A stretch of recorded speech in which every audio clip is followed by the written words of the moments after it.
Welcome, ladies and gentlemen, to the fabulous city of Las Vegas, Nevada. We are broadcasting to you live from the PokerGo studio in the heart of the Strip, the Aria Resort and Casino.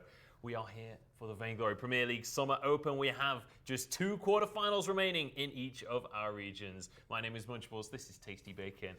And we're ready to jump into our opening rise. Tasty Bacon, what are you excited for this week? I mean, I'm excited to get our second look at Keso and Tribe later on, but also to have these really close matchups with Sly and Fiery Tail, and then over in North America, also going to be having Hammers and Ferox. But we're going to be narrowing it down to 4 teams, the final 4. Only one of the teams at the end of today will not be getting any prize money Yeah, from this. top 4 will be decided for each region here today, and I cannot wait to get on into the games. Let's take a look at the matchups that are going to be coming your way. Presented, of course, by the Razer Phone. Sly up against Fairy Tale Sports. Going to be an incredibly good matchup. I expect that one to be a barn burner, honestly. Keso versus Asura will be following that. Then in North America later on, we'll be jumping into Hammers up against Team Ferox. And then Tribe Gaming up against Rampage Gods. Yeah, again, action-packed slate of games. Hopefully we get games that are close to as exciting as they were yesterday.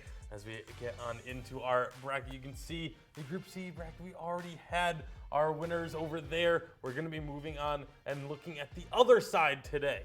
Yeah, absolutely. We've got Keso versus Asura and Sly versus Fairy Tail. You can see them there. But I want to take a bit of a closer look at Fairy Tail, because they're going to be one of the big question marks coming into this week on how well do they perform. Let's take a look at what happened last week in our Rockstar Rewind.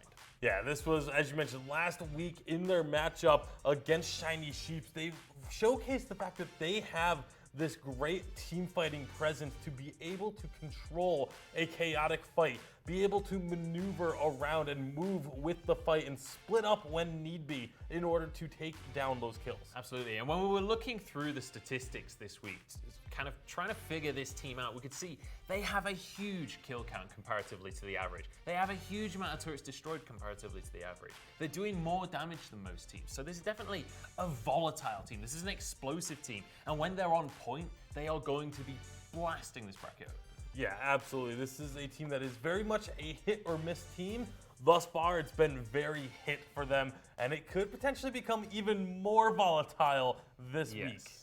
I mean, in this matchup against Sly, this is kind of all or nothing for them. And they are an all or nothing team. You expect them either to just take this entire series in flames, just annihilate Sly, or to kind of fall apart in the first game. There doesn't seem to be a middle ground for this squad. Yeah, I very much expect this one to be a 2-0, but it's kind of up in the air as to which way that 2-0 is going to go, because if they are on their A game, Fairy Tail is one of these teams that can beat any other team in Europe. They are a team that can upset some of these top-seeded teams and really bust these brackets open. But if they are not at their absolute best, like you mentioned, they can end up imploding and having pretty much everything they try and do backfire and end up looking like a play-in team. Yeah, I mean, that's one of the big things is how well are they going to level up here today? They've got Waldemar stepping back on in as well. Let us know if you're supporting Fairy Tail here today, whether you think they're going to have what it takes to go up against Sly. Hashtag VPL on Twitter. Get involved in the conversation. But let's take a look at this matchup that we're going to be jumping on into here. It is Fairy Tail up against Sly. Now, obviously, these guys are big contenders, but I want to talk a little bit about Sly, because this team, they're definitely not a team to be trifled with. Yeah, not at all. I mean, Sly, you look at their roster, and obviously not going to have Keanu Nakoa, but they are going to be sneaky cracks. Nomad Vagabond, Savantu, and likely Solicitude stepping in place of Keanu Nakoa. Keanu Nakoa, was part of this team originally, but has not been able to practice with the team, and so as a result, they've made the decision that they want to go forward with the team that they've been able to practice with. Yeah, absolutely, and we'll see how that's going to work out for them. Their opponents, obviously, Fairy Tail, we've just been talking about them, Penguin of War, Waldemar stepping back on in, Artem, Herdun, and then Luger as well to round out this squad. Definitely a squad to watch out for. And we were chatting to Waldemar this week, leading into the tournament, to see what his expectations are for Fairy Tail in our Razer Phone. Hey, I'm Waldemar from Team Fairy Tail Esports. Let's have a quick talk about our preparation to upcoming VPL. Our target is to get at least top 2 place in this event. We all speak our main language and we all have the same mentality, so we use these advantages to become the best. Main troublemaker will be Keso, because they prepare very professionally and very long time. Clash have good team play too, so they might show good competition as well. But we will do our best to beat them. See you on the rise. And I mean, Waldemar, he's already been around the scene for a very long time at this stage. 3 years he's been a pro. He's been to 5 major events, which, to clarify for any of you guys who are new to Vainglory, to get to a major event, you have to be in the top of your region. You have to be one of the best players in the world. Yeah, I mean, this is a guy who, if you're brand new to the Vainglory scene, you may not know the name because he did take a short break at the end of last year. But if you've been around the scene at all, you know who Waldemar is, you know his playstyle, and you know that it fits so well with the Fiery Tail playstyle of that all or nothing, all in or going home. And that is Waldemar's playstyle. You know, back in 3v3, he was known for these all offensive items, 6 offensive items on Kestrel specifically was his kind of signature hero. You saw in that graphic, it's Reza now that he's going to be looking for. Well, interesting to see if that Reza does get through the draft as we hop into our first draft of the day. I have to say, I'm so curious on how Fiery Tail are going to draft coming into this one because, you know, against Shiny Sheeps, they did not have a flawless series. That is fair to say. Game 1 was an incredibly close one, but once they got Game 1 under their belts, once they got that ball rolling, they were able to take the entire series comfortably. So I very much expect Game 1 to be a huge tell in this series on who takes the whole series because both of these teams feel like they're pretty momentum-based. Yeah, absolutely. I mean, momentum is so important. In Vainglory as a whole, like every team feeds off of that momentum at least a little bit. It's just a matter of which teams really excel and which teams can recover from that momentum. And thus far, we've seen not many teams have been able to. Almost every series we've had in the VPL Summer Open has been 2-0. So no one's really been able to recover from that first game loss yet. Let's have a bit of a catch-up with what's been happening in the draft so far. Petal was the first ban. Completely confused by that one. I'm not sure if that's... I mean, I didn't even see it on VG Pro, so I don't think that's a pocket pick. I think that's... Let's get rid of this ban because we want the power picks to be open. We saw Lorelei banned as well as Kensei. But then Kinetic, first pick, great first pickup.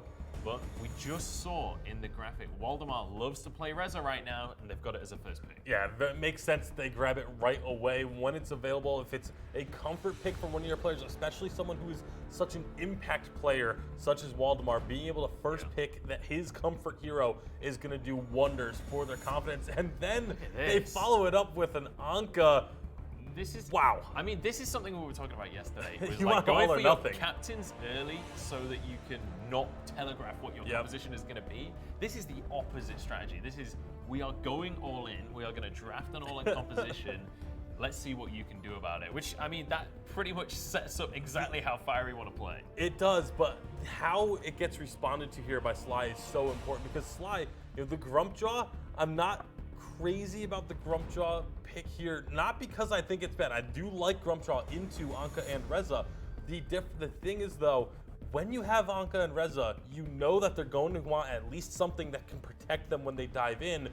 Take away those heroes now. They do that with the Arden, but I would have loved to have seen Sly instead grab the Arden and then grab something like the Lorelei or the Grace. You know, take away more of those options from Fiery Tail and say, you know what, you showed your hand early, we're now going to disrupt what your plans are going to be. So that's the only reason why I don't like the Grumpjaw pick this early in the draft, but I do like the pick overall. It's definitely one of those where it depends on your team style. Because there's 2 different routes you can take. You can try and disrupt your opponent's draft, or you can try and focus on your draft. I think the Grumpjaw is a great pickup because it's such a strong hero. No, it is absolutely I think it can work with pick. the dive composition as well, and obviously if you can eat one of those assassins, they're not going to be able to assassinate you. So definitely can be a strong pick as well as the Arden.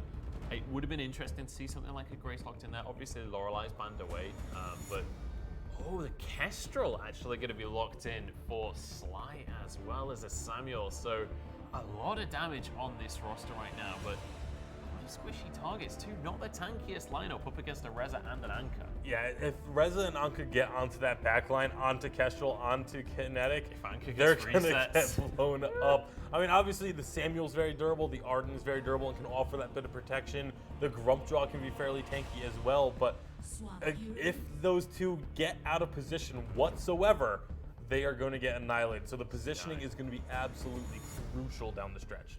Yeah, it certainly is. I'm curious to see how this one's going to pan out because we have 2 very high damage compositions. The Sky to round out the Fiery Tail comp there. They are going to be playing incredibly aggressive. They're going to be playing very fast as well. You expect them to be forcing initiations. You expect them to really posture aggressively around these objectives and try and make Sly fight them. Yeah, absolutely. And Firetail, I mean, you mentioned both teams very much these heavy fighting compositions, but Sly's going to have to wait a little bit longer before their composition comes online. You know, the Kinetic takes a bit longer to really get rolling. Typically, we talk about Kinetic once she's at the 3-item mark, the 3 offensive items. But if they can't get that far, it's going to be a lot of trouble. She does snowball like crazy, though. If you can get 2 or 3 kills on a Kinetic early in the game, a lot of the time that is the game over. The early Grump Draw play is going to be absolutely crucial. If they can use this Grump Draw to set up a couple of early kills, because we talk about how the fact that Reza and Anka can dive in onto those squishy backliners.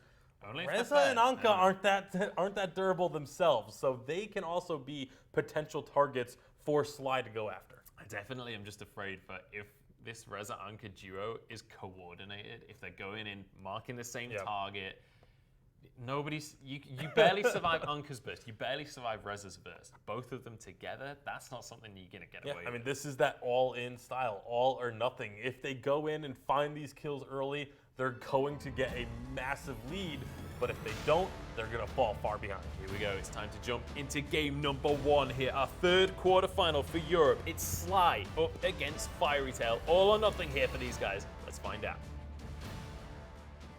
Well, I hope everybody is ready for a little bit of hype-oo. This is our first series of the day for the European VPL Summer Open. My name is Humanist. I'm joined by FlashX, and these two teams are sure to put on a great matchup. Already a little bit of aggression on the map here, Flash.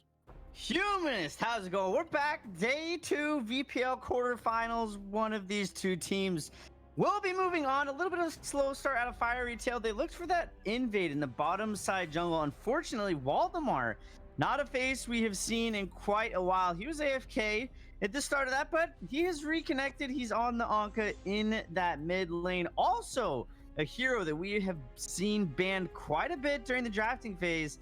Excited to see what he's able to do with her. You know the thing is, it's like when you're a player of such a high level, sometimes you have to go AFK just to occasionally let your opponents get themselves back into the game a little bit.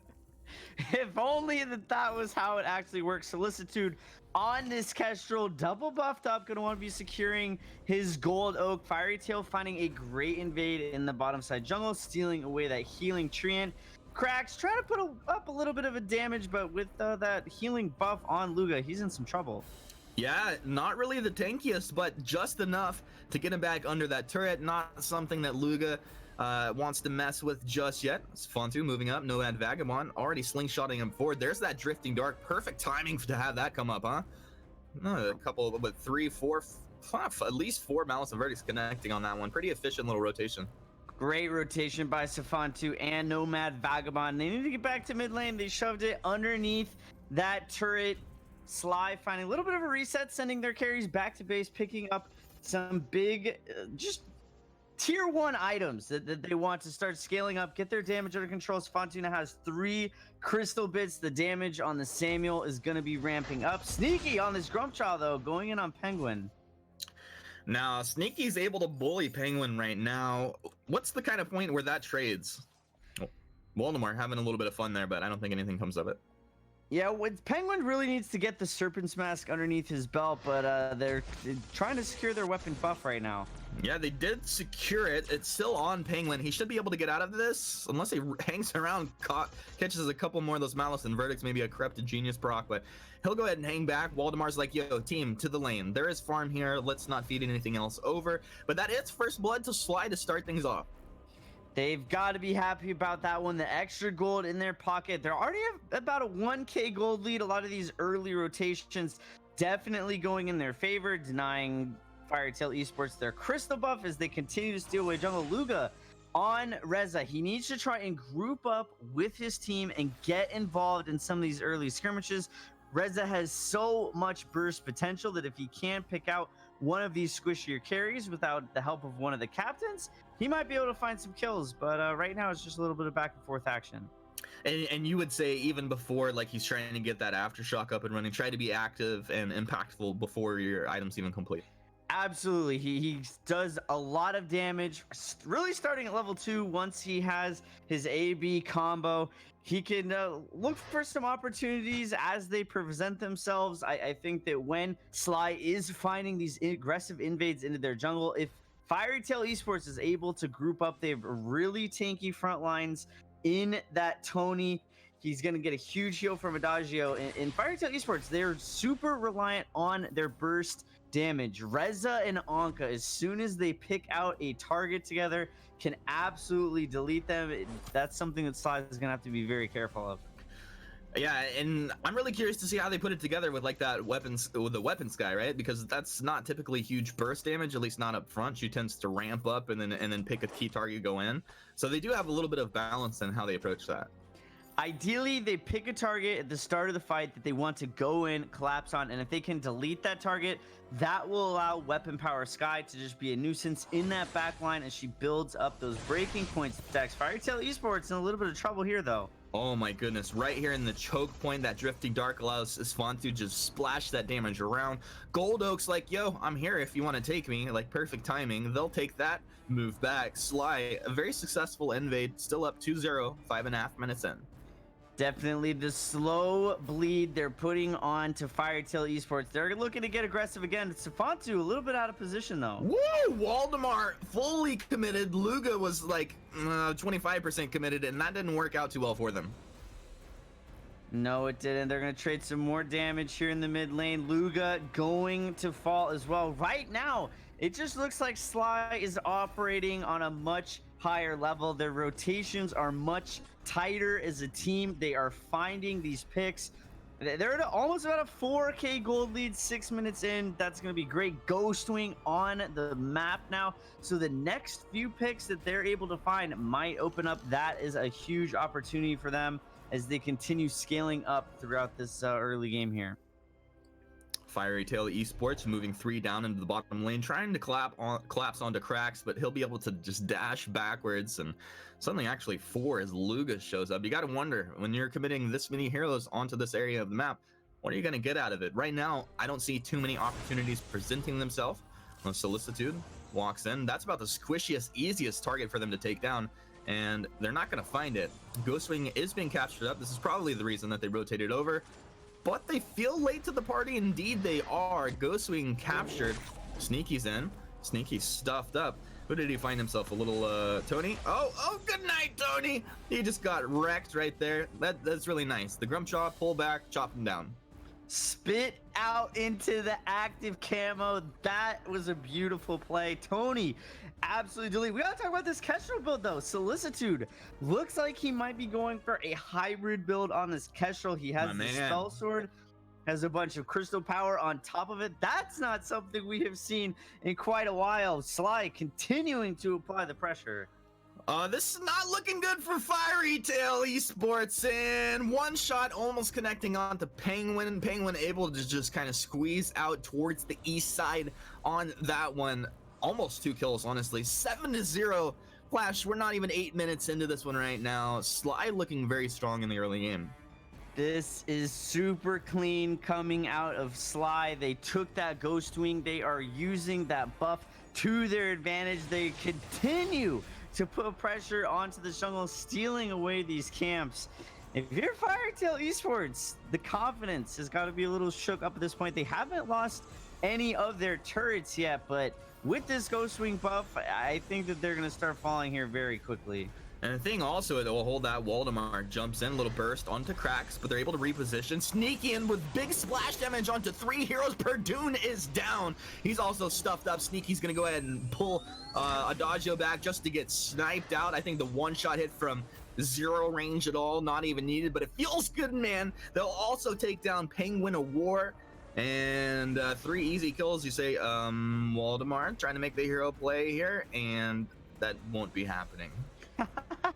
Not happening here today. 11-0. This is a clean game. Sly, their rotations are just so good right now. They understand the game at a much higher level, it seems, than Fairy Tail Esports. Cracks destroying Luga on that Reza. He was there for a second, couple autos.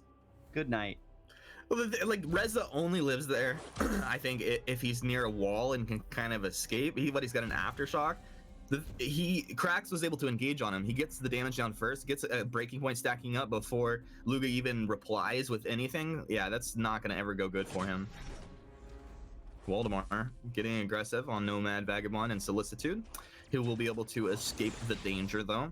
It just feels that Sly makes that rotation into their jungle. They'll take the weapon tree in one more time. One shot connects down onto the Anka, and that was just a true one shot, one kill. Now Perdune moving down. They found Krax, and this is going to be a nice kill to get Firetail Esports on the board, but Sneaky's here. Look at this Gromjaw just terrorizing Fiery Tail over here. Tony's down. Good night, Sweet Prince, and Artemis as well. It's going to go down almost too easy on that drop. Yeah, that was great rotation by Sly. Krax actually caught out a little bit there. First death for his team. Feels bad, man. It is going to open up the map for Sly to take their second Ghost Wing of the game. Firetail Esports not even going to be able to contest that at all. They finally put 2 turrets into the ground with the Ghost Wing buff. Now I definitely expect Sly to continue a lot of this aggression. Krax, though, needs to make sure he's not getting caught out like that. He just needs to group up with his team as they've been doing for the better half of the first part of this game. And this pressure, this gold lead, I mean, 10K, that's not a deficit that many teams ever come back from. I don't know. I'm on the regular coming back from 10K splash. I don't know what you're talking about. You must be playing a different game, because in Vainglory, that does not happen. Oh shit, we were on Vainglory right now. My bad. I had spaced out for a second. Yeah, 10K, that's quite a lot. And Vainglory. Right now, though, Waldemar and Luga trying to close the gap a bit. They're applying quite a bit of pressure up into this top lane, but not enough to take this turret down because Sneaky has made his way. Nomad Vagabond almost dropping the wall right on Waldemar's head, man. If you saw that, that was very close. I like that Luga actually I would say stay on that. Finish that down. You're going to feed it. There's no way he gets out of this, right? No, not a chance. With the Vein Crystal, now that it has those defensive weapons, it's just going to prevent those recalls. Great snipe coming out of Solicitude. He is indeed has this hybrid build, the Shatterglass and the Spell Sword. It's going to keep his energy very, very high. It's going to give him that extra range in his Glimmer shots, and his basic attacks are going to pack quite a bit of a punch on top of that. Dude, there's 3 scout cams between the weapon tree and then the Gold Oak in the top jungle of Fiery Tail right now. It's I don't know what's going on there, but you're not getting through without being seen. Yeah, definitely gonna be tough for them to try and deal with that. Penguin of War and Perdune in this bottom lane, trying to apply a little bit of pressure. Krax, though, on this kinetic, he is pretty built up. He's at 3 of his core items. That's a lot of damage, but will the crowd control out of Tony be enough to stop him? Let's see. Krax usually isn't the tankiest, and he will get taken down there. So, I mean, that's the second kill of the game, and they got the kill the same way. They get onto that fairly squishy hero, focus him down. Adagio is going to get taken out right in the mid lane. Blacklaw marching forward. But I don't think that one kill onto the Kinetic's really going to be too big of a deal. I don't know, Fiery Tail Esports, maybe an opportunity that Sly, gets a little too aggressive, gets deep into their base, takes too much damage from one of these turrets. Right now, Sly just hammering down this base turret. It's going to be quickly melted. Blacklaw, incredibly healthy still. I'm just not feeling impact out of really any of these heroes coming out of the side of Fiery Tail. You do have like the Serpent's Mask breaking point completed for the Sky. You have the weapon infusion on her. Maybe now's a chance. They pull the trigger. They start to move on forward here. Luga trying to get on the back lines, but it's sneaky Nomad Vagabond where he's getting it down. Waldemar, he's on his Fontu. Is he there? He is with the Mirage. He's able to get the kill. Now moving in, has traded 1 for 1. His Kestrel was able to find the return kill. Penguin of War tries to get out, but gets taken out. Perdune walks right into the Glimmer shot. It looks like Artemis will get taken down as well. And Luga, if he gets out, yeah, he'll eat that one. Probably gets out, but the base will not be making it out of this one. No, it won't. I actually really like that out of Fiery Tail. They pulled the trigger. They were very coordinated. They all went in at the same time. They were able to pick up a couple of kills there. Unfortunately, too much of a deficit for them to be able to really deal with that in the manner that they needed to. But yeah, that one, game number 1, going over to Sly. Game 1 going to Sly, and let's see what our analysts have to say about Fiery Tail Esports. Maybe they can come back in game 2. Munchables, take it away. Yeah, definitely Well, we said this would be all or nothing for Fiery Tail, and well, in game number 1, it was absolutely nothing. Like, Sly, completely in control. Yeah, I loved the way Sly moved around the map, just constantly taking advantage of every situation they could. The Grumpjaw early game. Yep. I said that was going to be the most important thing, was how this Grumpjaw moved around early on. Absolutely took advantage of that pick. You know, we said in the draft I wasn't crazy about the pick there, not because it was a bad pick, just because I would have liked to have seen a different strategy, but the pick shows why the Grumpjaw is such a strong pick, why I believe he's the strongest jungler in the game. And they were showing why he's good. That's the way you should use a Grumpjaw. Control that early game. I was talking about the compositions in like a late game 5v5 sense, but there was no way that happened with the way they used Grumpjaw. They just completely dominated the map. There was nothing. We only saw Fiery Tail one could 5v5 fight the entire game. And it was already, 18 kills up in favor of Sly. So just utter control coming out from them. Phenomenal stuff. And great to see such a dominating performance from Sly, considering Kiana Nakoa wasn't in the roster. Let's take a look at where we are in the tournament right now, though. Yesterday, we saw Clash and Rising Lotus both win their quarterfinals respectively. And I want to take another look at what happened with Rising Lotus, because they upset Divine Vendetta. Let's take a look at our Rockstar rewind of what was going on yesterday.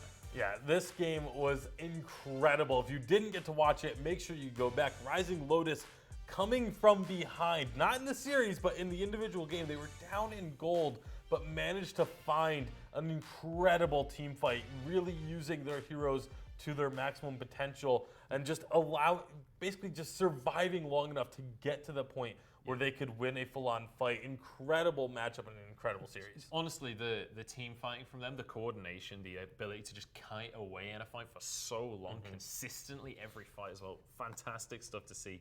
And I'm excited for that semi-final. Clash against Rising Lotus is going to be one to behold. But I want to talk a little bit more about the draft in this series and in general, because we've still yet to see Silvernail. He just seemingly doesn't exist in pro play right now. So far, we've had, 4 games yesterday? We've had 9 total drafts. 4 series yesterday? Yeah, we've had 9 total drafts, and we have yet to see Silvernail appear as a pick or a ban. I was talking to some pros last night. I was talking to some coaches, especially from Tribe, and they were saying that Silvernail is not a bad hero right now. It's not like he's undertuned, he still does damage. He's just so hard to play. He doesn't have mobility like a lot of the other weapon power carries have, which means things like the Resin and the Anchor can shut him down very easily. So it's more a matter of you have to build an entire composition around this guy. He has to be like your protect the carry kind of style, which is a very late game composition. So right now, teams aren't comfortable going for that late game style because most of the wins are in the early game. Yeah, I think once teams get a little bit more accustomed to Silvernail, once players start to figure out his kit a little bit more, start to get used to his play style, because it is a very different play style. Because a lot of the carries, like you said, you're using mobility to reposition, things like that. Silvernail, it's all about defensive ability use in order to win aggressive fights. And it feels very weird at first, but once you get used to it, it just starts to come naturally. You start to really kind of understand how the kit works. But again, it's that when you're going aggressive, you still have to play defensive with him You always have to set up your stakes. You have to set yourself up for success before the fight begins. Now, I want to know what you guys at home think of Silvernail too. Also, I want to see some predictions. What game are we first going to see Silvernail in? It'll happen eventually here in the VPL. We just have to figure out which game. Hashtag VPL on Twitter. Let us know what you think. But it's about time that we kick off game number 2 of this series. It's time to see if Fiery Tail can get back on that horse. Because honestly, Sly, Vice-like grip on game number 1. Can they do it again though? Like, let's say if the Grumpjaw is banned away, that changes things dramatically, because that was the crux of the competition. Absolutely was. And I think another thing for Fiery Tail in this game is not so much Grumpjaw is banned away. Grumpjaw is going to get banned. Very smart ban, but not so much a draft change that I want to see come out of Fiery Tail, but also just a recognizing when your enemy team is going to make those movements. There were multiple times where it was very telegraphed that Sly was going to be making one of those rotations down with multiple members from mid or from top and moving to either the bottom or mid lanes, and they just weren't able to respond to that, even though it was very telegraphed because the lane was getting shoved up and then the members disappeared, but nobody from Fiery Tail moved to react to that. I want to talk about the fact, not even necessarily the picks, how fast Sly locked in just then. Their first 2 picks instantly locked in. The Churnwalker and the Arno doesn't give away your strategy, but also shows they are feeling confident right now. They are on fire. Obviously, off the back of game 1, of course you're going to be coming in confident. You're going to be feeling good about yourselves. You're going to be looking for a nice, easy game 2 win based off of the performance so far. And it's not just showing your confidence, it's also taking away a little bit of time from your opponents to be able to have, those extra seconds can be so precious when you're trying to figure out what you want to do with your composition, especially when you're trying to recover from a game 1 loss. Yeah. This is something that's been done in other MOBAs. It's been done in Vainglory. Flash X himself was one of the guys that was known for doing this with his teams, where they would, once they knew what their picks were, they wait to lock in their first pick until they knew what their second pick was, so that they could lock them both in instantly and just deny that little bit of extra strategy time from their opponents. Yeah, absolutely. And if you can lock in fast as well, like 20 seconds per pick over the course of a draft, that's over a minute you're denying from your opponent as well, if you've already got an idea of what you're wanting.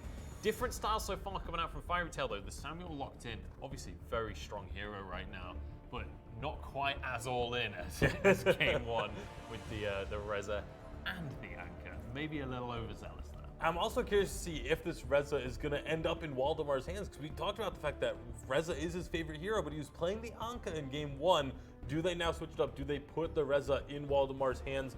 Do they have someone else, or is he going to be playing something else instead? I quite like how this composition is starting to shape up for Fiery Tail. I'd love to see them go with something here, just something a bit tankier. Yeah, they to need protect. some sort of tankiness. Maybe But the Tony. I like that they have early game and late game. Yeah. Reza can take control of the mid game. If he can get the ball rolling, he'll kind of tide them over. Then later on, all you need is Baron to just survive in a fight, and you've already won by default. Black Feather. Okay. It's all gone out of the window. So All or nothing. all or nothing. all or nothing. Is the words. Perdun gonna grab that one. Apparently Jungle Captain Blackfeather. I'm gonna assume that's not the case. Let's take a look at the Sly composition though. I didn't quite see what the last pick was for that one. It looked like it might have been a Celeste, or at least that was being hovered. And we'll see if that was locked in. But definitely, I think Sly, if they could play anything like game number 1. I just heard it was a Maline as the last pick there. So Maline was already locked in on the 3rd pick, so I'm not oh yeah, quite no, it sure is a how Celeste. it's I traded can down. actually, I can just see it out of the corner of my eye. It is Celeste that was locked pick. Then they swapped it almost instantly. Yeah. So it looked like the Maline, but it was Celeste locked pick. So Celeste and Maline on the Yeah. same side. So again, Yes, the very Maline- heavy crystal power damage. Absolutely, Maline will go to one of those side lanes, and we've seen that a little bit from other teams as well. She can just bully lanes so well. If you're good at Maline, you can dominate the laning phase. It's so difficult to trade against her because she has those extra abilities, but you have to capitalize when they're on cooldown. You have to Yeah. punish her when she's not able, but just the ability to dip out of fights as well. That's the biggest thing, her be in a dark form. I mean, we saw yesterday using the dark form to go into the shadows to avoid Baron ultimates and things like that. I'm interested to see if this is going to be a weapon or a Crystal Baron. You assume weapon, but PT Lamb made a case for Crystal He Baron certainly yesterday. did. Crystal Baron looked great. Let's take a look at this game. Let's jump on into Sovereign's Rise. We're going to be passing it back over to Flash X and Humanist for game number 2 here between Sly and Fairy Tail.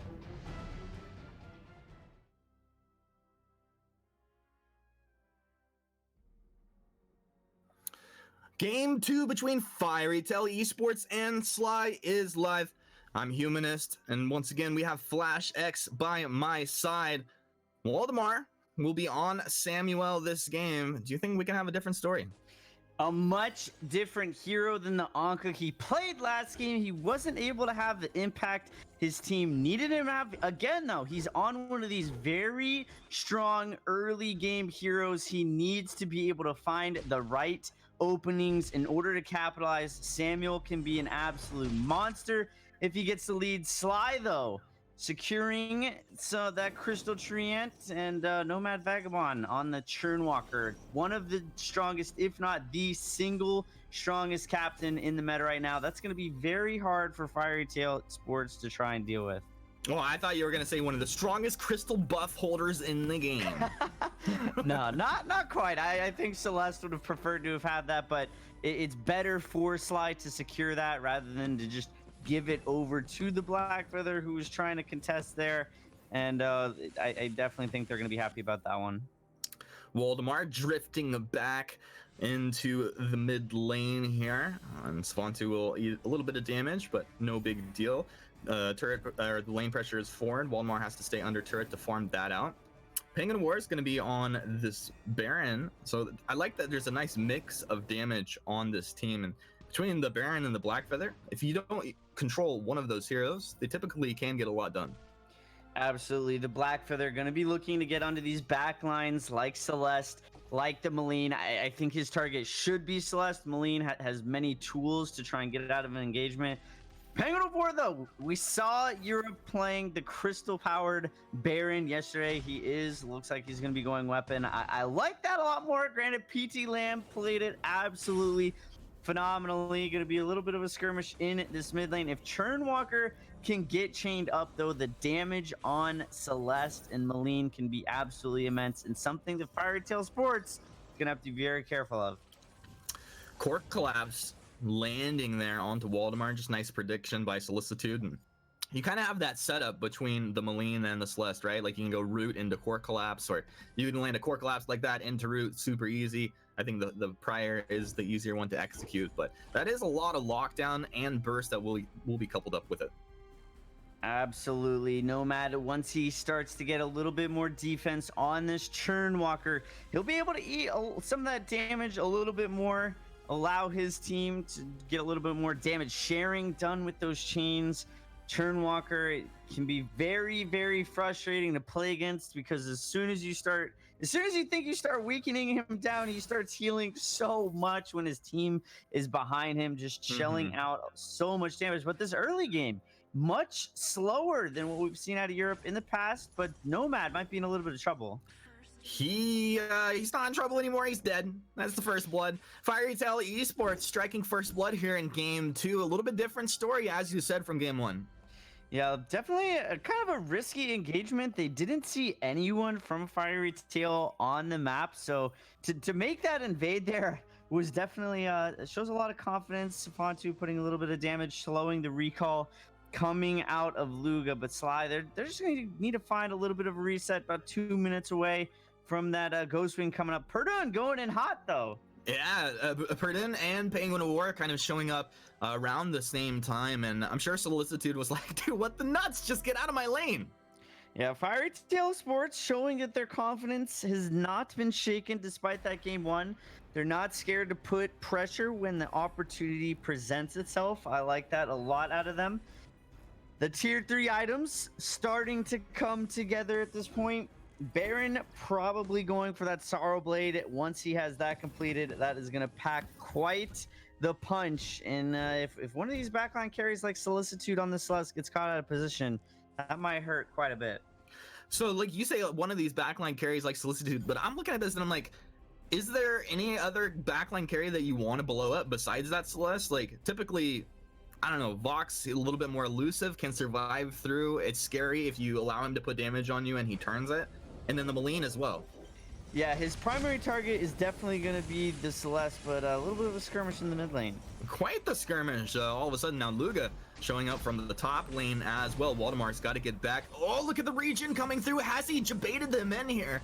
They lost their Adagio, so Sly's on the board. This is a 1-1 game. Nomad Vagabond incredibly low, but he will stay alive. Perdun drops low. Solar Storm tears through this mid lane there. Nice shot from Solicitude. And they will have to respect that damage coming out of the Malice Verdict from Waldemar, but he's low, so he can't commit forward. And also Luga just having a hard time getting forward, and he doesn't have his ultimate yet either. I think a good Netherform Detonator could have done a lot of work for them there.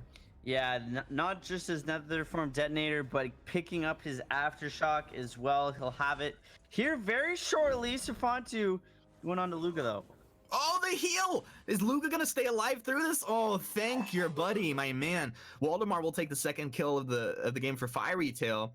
As Sneaky makes his way over, he's forcing Waldemar back. In fact, he's just gonna take that kill. Just flexes up on him and says, "You are mine. This is my jungle." Penguin and War will find an Arden, but that's not really the target that this Baron wants to be finding here early on.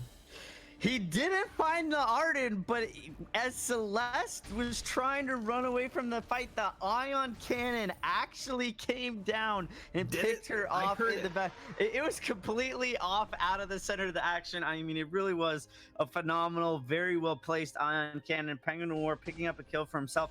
He has to be feeling really good about that. I mean, it's Fiery Tail Sports with the small, albeit very, very small gold lead here, about 7 minutes in. A lot of these heroes picking up some items. Solicitude opting for the Frostburn first item on Celeste. That is not something we have seen very much thus far in the VPL. A little bit of an interesting choice, particularly because Fiery Tail has so many movement abilities. I don't know how effective Frostburn is even going to be. I mean, Reza has gap closers, Blackfeather has gap closers. Those would normally be the type of heroes that you want to be slowing, but I don't know how effective that's going to work out for them.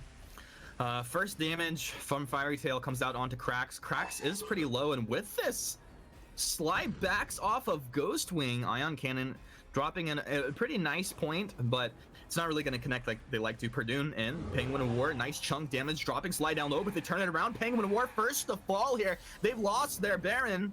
Now Perdune, that on point, trying to connect. Luga dropping down like he's Superman, but not getting anything done. Now he's out, but his team's back in. This just feels like classic miscommunication here, Flash, and they're really not taking advantage of any of this.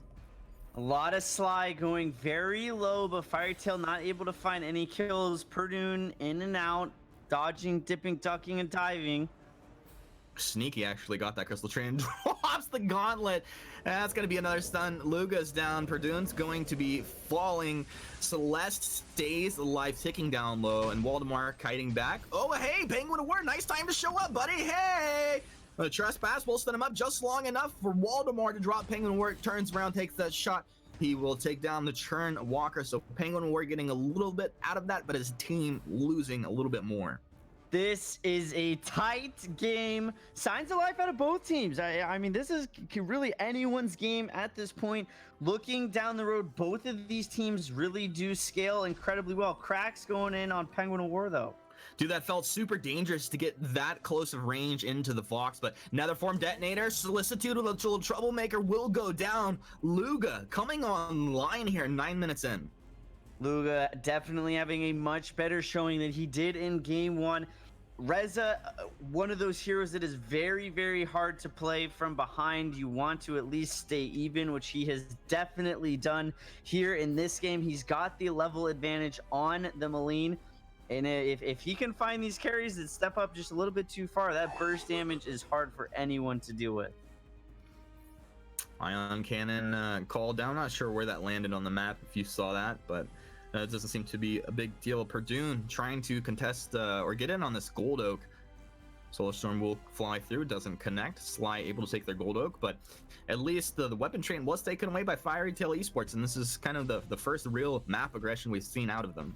Yeah, they've got about a 1k gold lead, which they have to feel pretty good about. We saw Sly try and take Ghostwing. They just had to drop it previously, but with both teams kind of finding a little bit of a reset, if they notice that both Blackfeather and Reza are in this top lane, they might try and go for it again. It would still be a very, very risky call, but we have seen a lot of these European teams be very confident at times with these objective captures.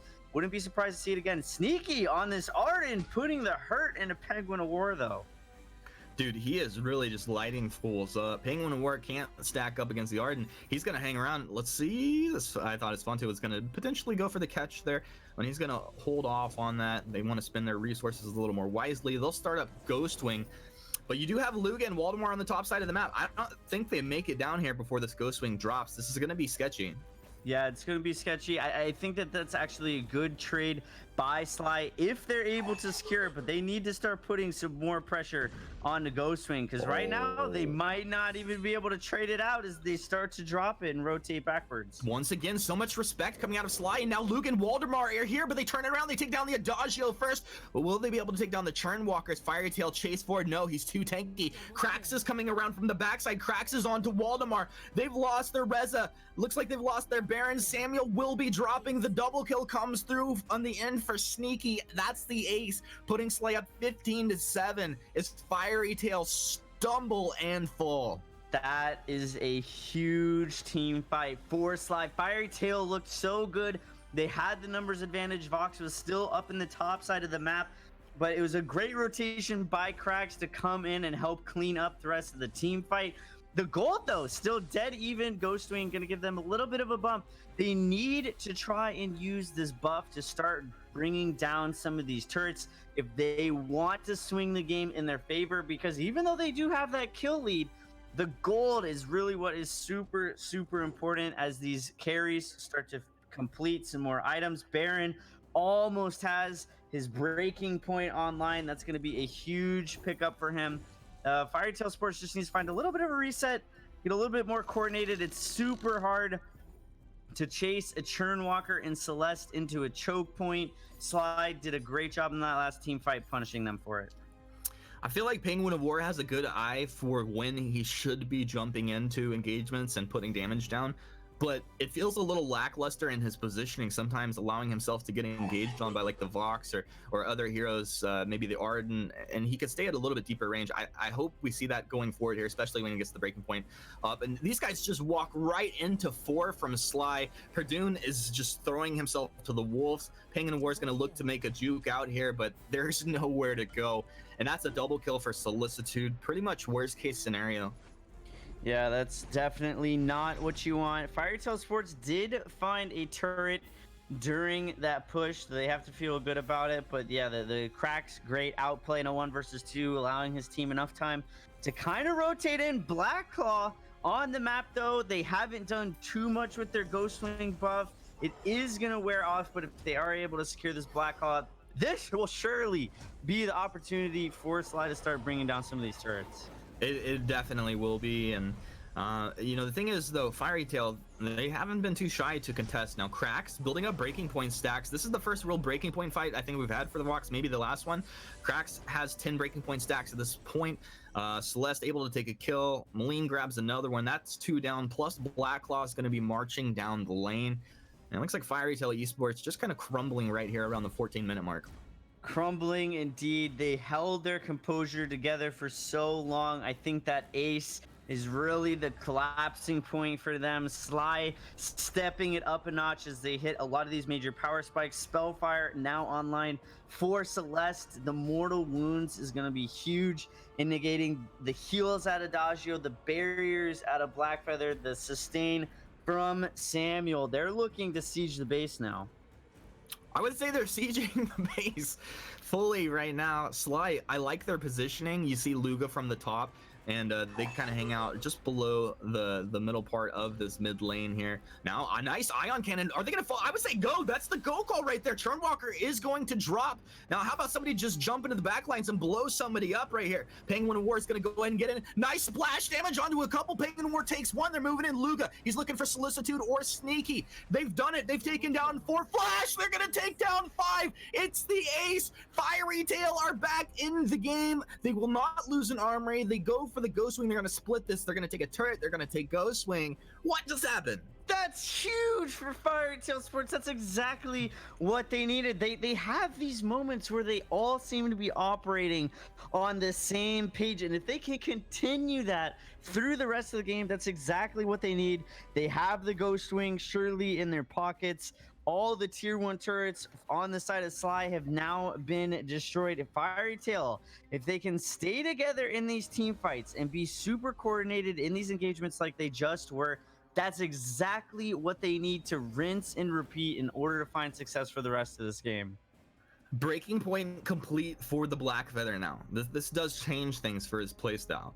Also, Tyrant's Monocle being completed for Penguin of War. I feel like these are a couple quite nice big pickups. They're huge. He's got the weapon infusion on top of it. Solicitude found Solicitude. He winds up for the verse, but it was blocked off. Nomad Vagabond trying to tank up for his team. He's taking a lot of damage. Ion Cannon's there, but it won't be enough to secure the kill. Penguin War jump jets forward. He has the double attack. He takes it. Nomad Vagabond is the first to drop. Now they will move forward looking for more. Solicitude doesn't have a good angle to get out of this one. I think they take the Celeste as well. Where is Sneaky? Sneaky's on the bottom side of the map taking the weapon treant down here. They're going to lose their Celeste.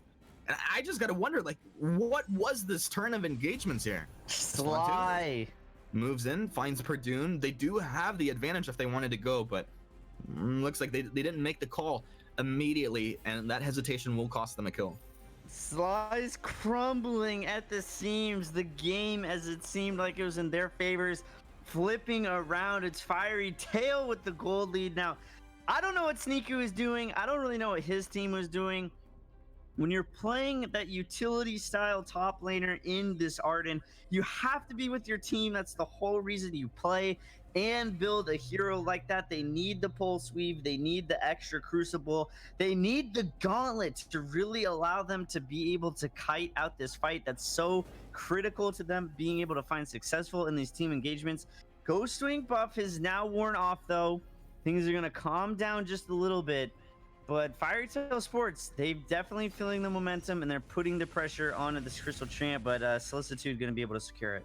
Waldemar has no idea that they have vision on him. This was a nice scout cam that went down by Nomad in the last engagement. It's got full value out of this, and I'm surprised nobody actually died because of that. Luga's pushing the top lane. Waldemar needs to kite back. He's trying to get onto Solicitude, but I don't think he can trade this out. Perdune's in. Actually, Solicitude being forced out. Penguin War stacking up his breaking point. Things starting to look good for Fiery Tail right here. Solicitude taking damage. I think they have the kill. They've got one. They're looking for two. Nomads going to be dropping. Perdune will go down. Flash.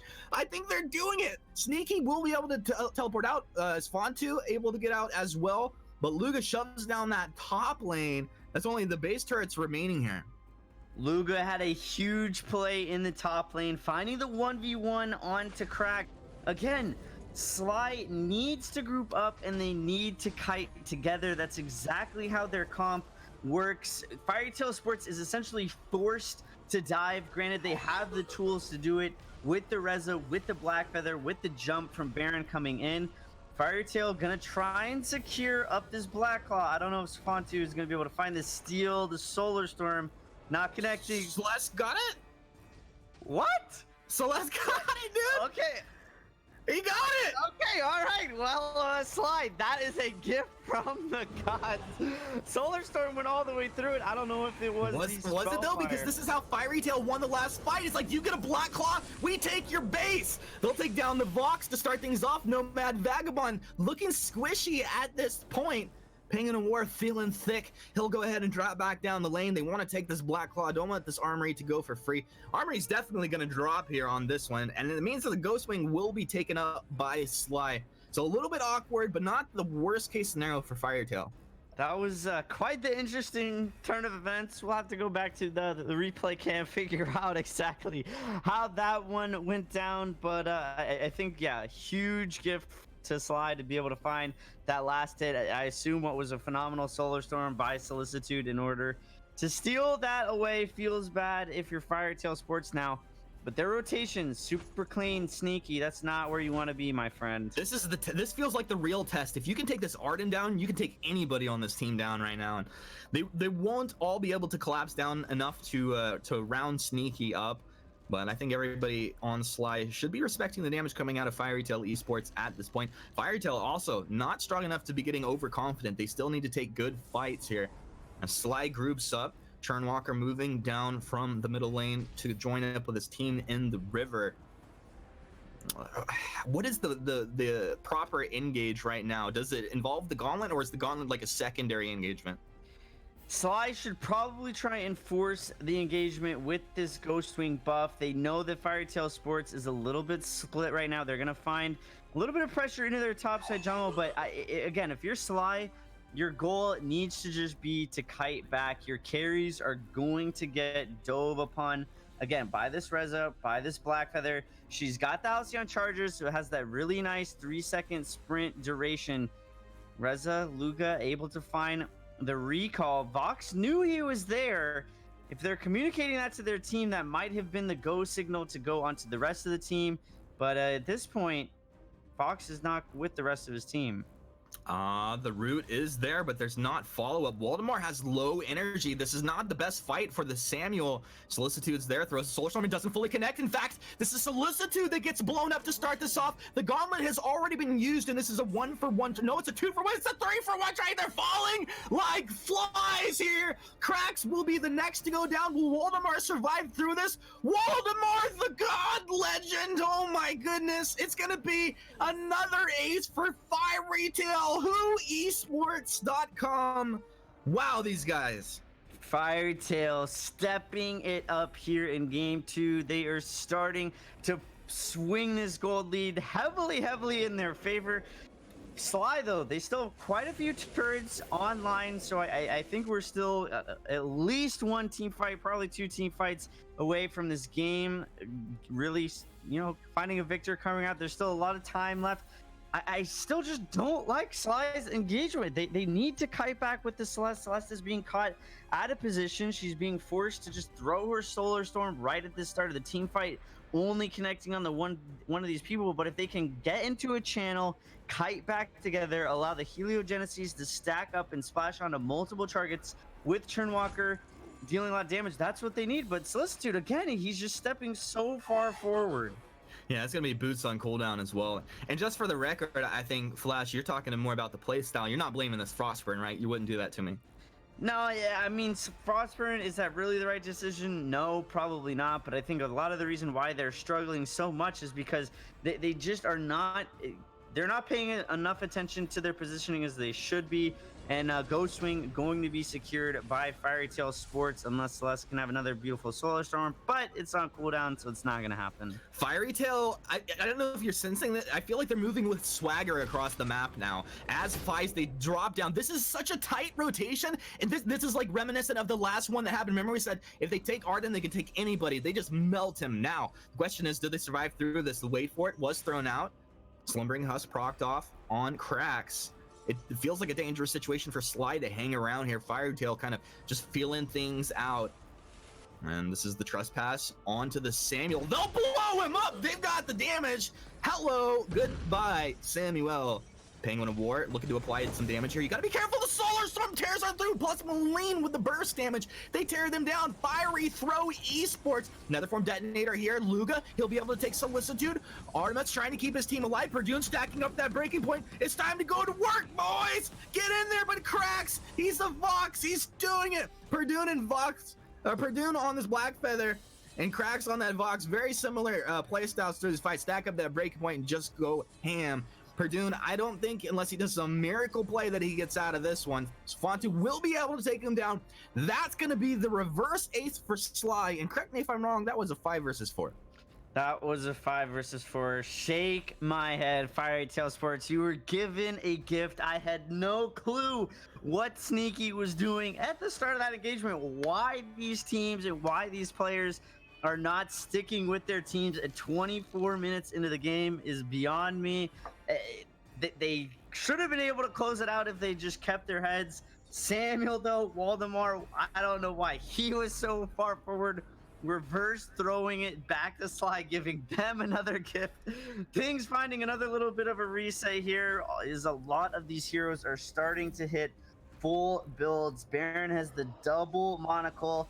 Breaking Point, Sorrow Blade online. That is going to hit like an absolute truck. And if he stacks up in these fights, should be able to just run away with it. No, I think you got that one wrong. Truck hits like a full build Baron is what I always like to say. Waldemar, what are you doing? The Solar Storm follow up was just too good. Now, this is Fiery Tail Esports on the back foot. What do you don't contest, you look for a split push. I mean, currently Luga's shoving the lane. Sneaky will be able to drop back, maybe thwart some of this pressure coming out of the turret. In fact, there's zero pressure on the turret. What is happening? Little bit of Fiery Tail Sports just starting to panic so far into the game. Waldemar, he doesn't have a block. If you don't have a block and you're chained by a Churnwalker, you need to disengage immediately. Why you don't have a block this late into the game, I'm not really sure. Or any defense for that matter. I mean, he doesn't have a Slumbering Husk. So as soon as he gets caught out of position, he's just going to get deleted from the game. But Sly, I really don't like this. Sneaky taking Perdune in a 1v1 on the bottom side of the map, I would really prefer this utility Artem to be with his team because as Purdue gets stacked up, surely he's going to be able to drop Sneaky, but it's a question of can Sneaky stall him long enough? It sure looks like it. This is going to take a long time to take this Arden down. In the meantime, his base is taking a lot of damage. Solar Storm tears on through. Waldemar's down again, but now Luga onto the backline. Solicitude and Cracks are low. They turn it around. Luga's down. Penguin of War, have you gone too far? He jumped in too far. He gets 1 kill, but Solicitude stays alive. That is painful to watch there. And it sure feels good if you're a Sly fan. Sly gonna slide right onto that Vein Crystal here. And it looks like Sly will be taking this game to 26.5 minutes in. Fairy Tail Esports definitely put on a good showing, but Sly proving to be the better team. Sly definitely earning their victory there. Solicitude, those Solar Storms onto Waldemar with no defense, critical in their victory here. Definitely was, and a great series to start the day.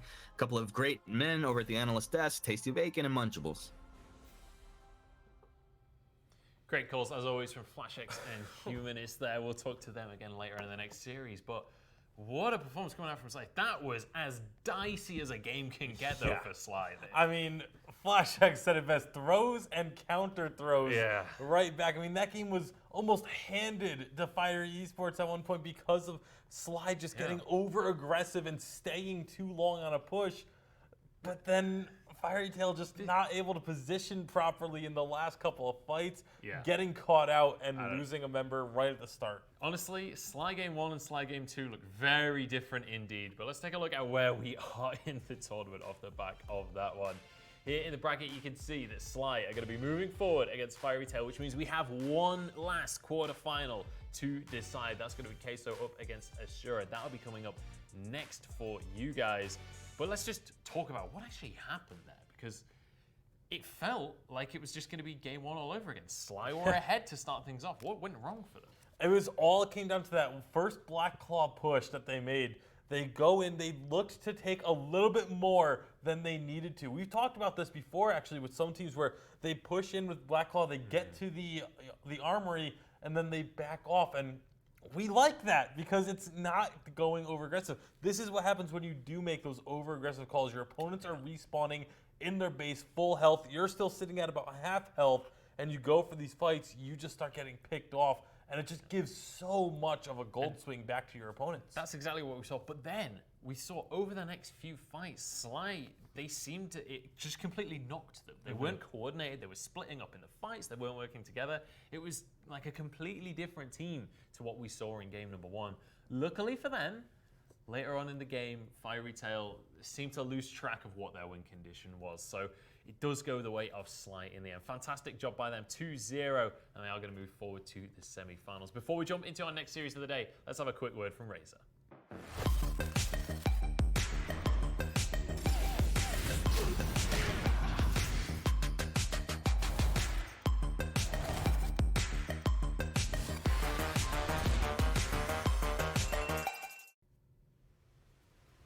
We're coming at you guys live from Las Vegas, Nevada here for the Vainglory Premier League Summer Open. We are at the PokerGo studio in the Aria Resort and Casino. And well, in case you've been living under a rock, let me explain to you guys the PokerGo format for the tournament. This is a best of 3 single elimination format, which means when you're a team like Fiery Tail, if you lose 2 back-to-back, you're going to be knocked straight out of the tournament. Yeah, and unfortunately, getting knocked out of the tournament means you are not going to get your hands on a share of the Dollar Shave Club prize pool.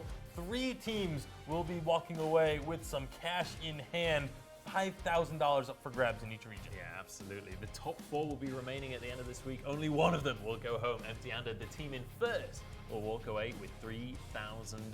But let's take a look at our next matchup, presented, of course, by Play Big. We're going to be jumping into our match between Team Keso and Team Asura. In fact, let's bear in mind that, you know, $3,000 for these guys. First prize is definitely going to be something to fight for here, and we're now getting to the point in the tournament where those top 4 teams, any single one of them could get that first place spot. Yeah, absolutely. I mean, you have a lot of these teams that you could have a game where you look really good and then just all of a sudden it slips away, and that can just set you on tilt. You could end up causing issues.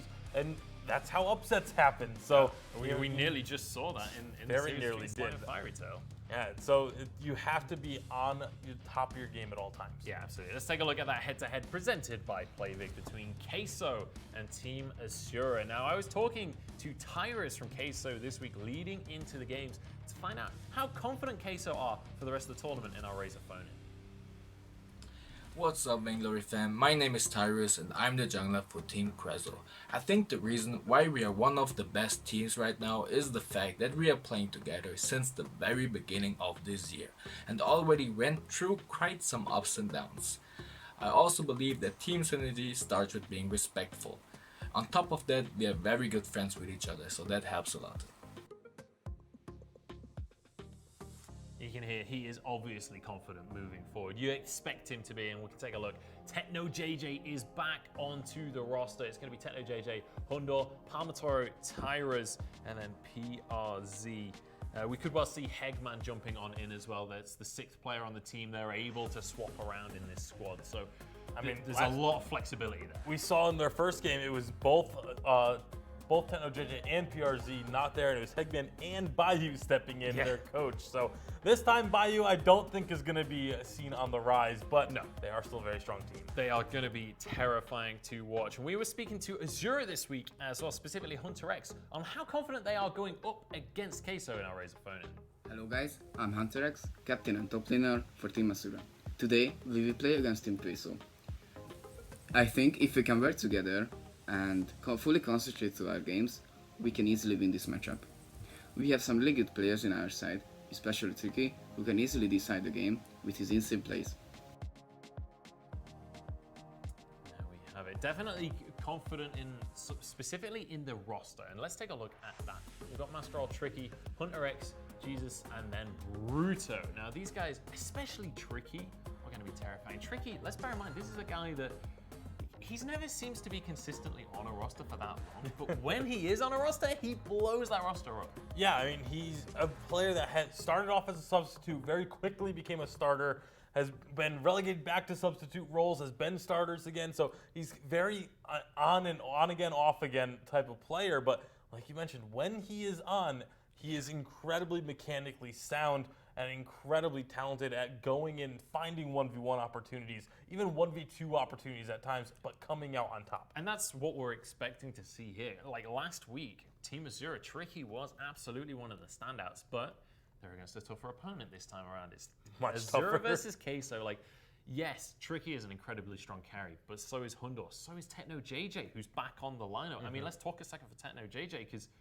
this guy, he's a legend within Europe as one of the best carries. Yeah, has been historically known as being a top-level carry, constantly able to get the CS numbers is what he's most known for. He has through-the-roof farming abilities. You know, he was one of the originators of this strategy in 3v3 where it was feed all of the gold to the carry, and he was one of the reasons why teams started doing that, because he was so good at taking that gold and turning it into wins. I mean, there's Techno JJ, absolute carry. One of his old rivals, now teammate, is Hundor as well. And last weekend, Hundor actually broke the kill record here in the VPL, managing to net himself 22 kills in a single game.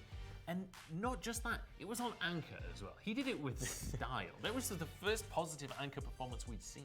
Yeah, it'll be really interesting to see if Hundor is going to go back to this Anchor, look to maybe set a new record for himself.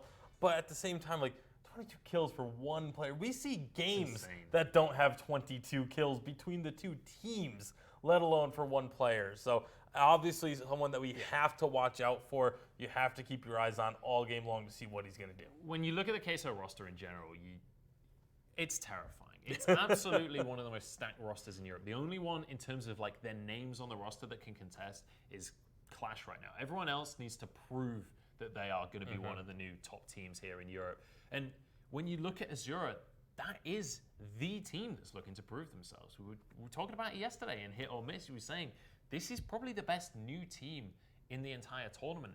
And I mean, this is the ultimate test for them. Yeah, absolutely. I mean, if you can, it's similar to what we said yesterday in the Clash matchup, where if you take down Keso, you're now suddenly the team with a target on your back. You're now suddenly the team that everyone else is going to be chasing because you were able to do what nobody expected you to be able to do, and that is take down a team like Keso. Like everyone at the start of this expected the finals to be Keso Clash. Just looking at preseason, looking at past performances, that's the expected outcome. I mean, and this is your C1, chance to C2, right? shake up the expected outcome. Absolutely. It's a chance to be the underdog that everyone knows you are, but to prove yourself. And also, even if you don't win this series against Keso, let's not beat around the bush. Asura are the underdogs. But prove yourself either as a team or as a player, right? Like, make yourself a bit of a showreel. Show that next time around you are going to be better. You are going to be a force to be reckoned with. And, fight for your seeding in the next tournament, essentially. Some of it is done on how well you perform here. So, you got to make sure that you're having as good of a show as you can. Yeah, I mean, and not only that, but you talked about how show out your individual skills. There could be spots open on some of these top rosters down the road. Some of these players have to step away. Keanu Nakoa is now stepping away a little bit from the competing in Vainglory.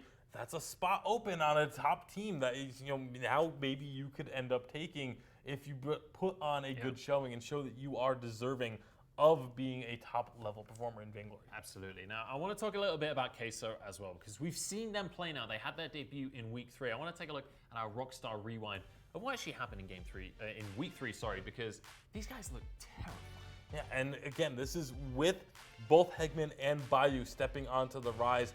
It didn't seem to make any sort of change in their step for the side of Keso. They were just as dominant of a team as we know them to be, and they were taking down a team in First Skull Block that we had seen before look pretty good in their play-in games, but just no match for Keso. Yeah, and the presence of mind to see that an invade is coming at level 1, just go for the full 5v5, win that situation out. But if you're a team like Keso, you're going to use that gold lead. You're going to use the advantage you've pulled out of that. There's very little... The thing about Keso is they're not a team that's going to give you opportunities to come back. You have to make opportunities against a team like Keso because they play so cleanly. Yeah, and the really difficult thing is to make those opportunities, you usually have to do something that will catch your opponents by surprise.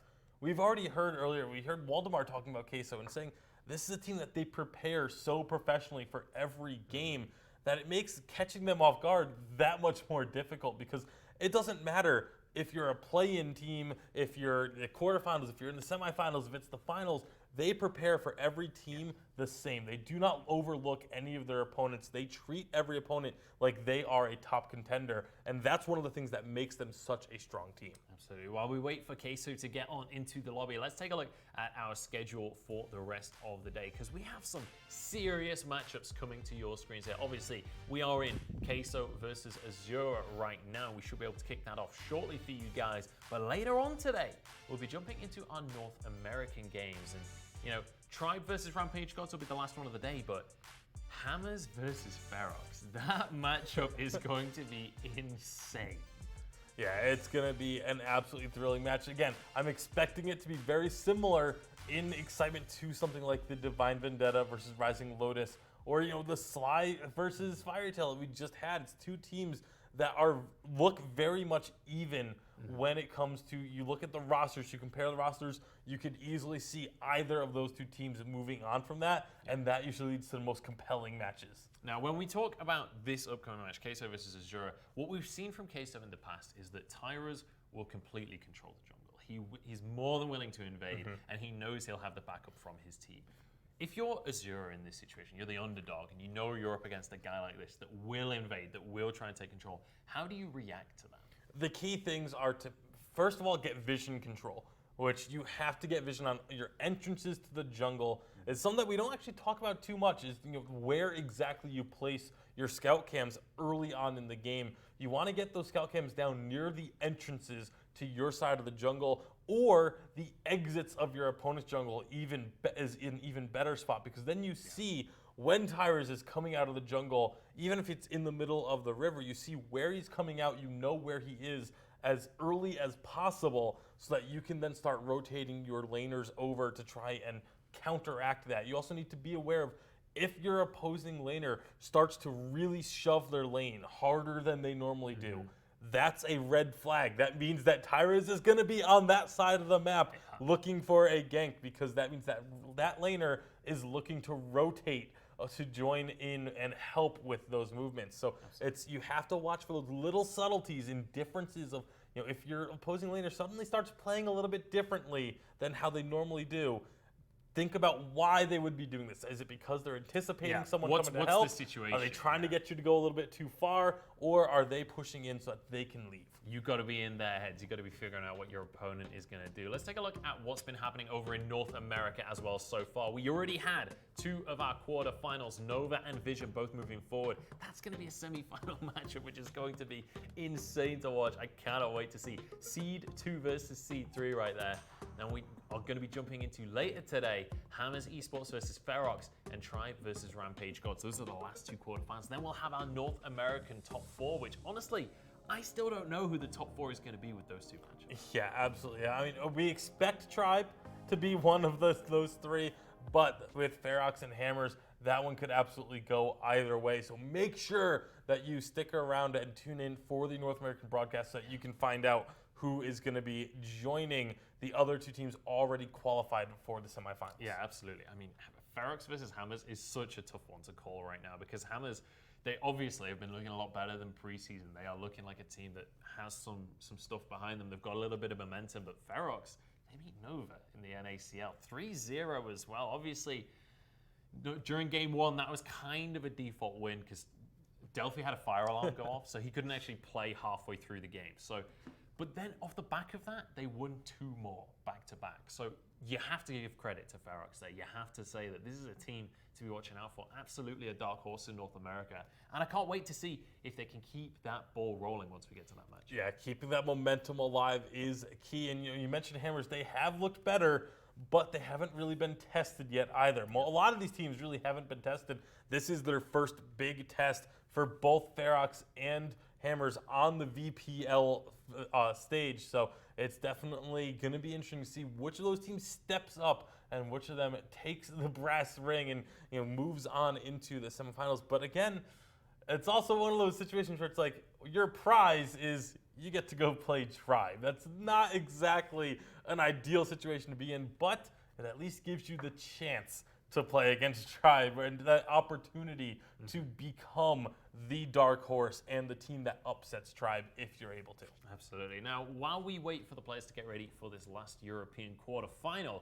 I'm actually going to give you a little bit of a preview of what's going to be happening later with Hammers versus Ferox. We were speaking to Level from Hammers during the week to find out how confident they are and how he feels about the Hammers roster right now, moving on into his matchup in our Razor phone-in.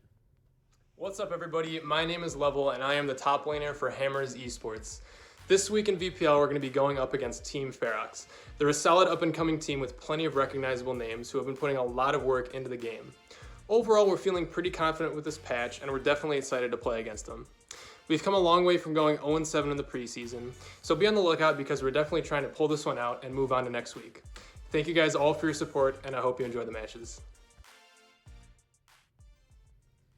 And you can hear he is confident moving on in. And one thing we do have to talk about when we talk about Hammers is Drunami has left the roster now. He's going to be focusing on university for the upcoming year, so he's not going to be playing Vainglory professionally anymore, which means Hammers have had to pivot slightly.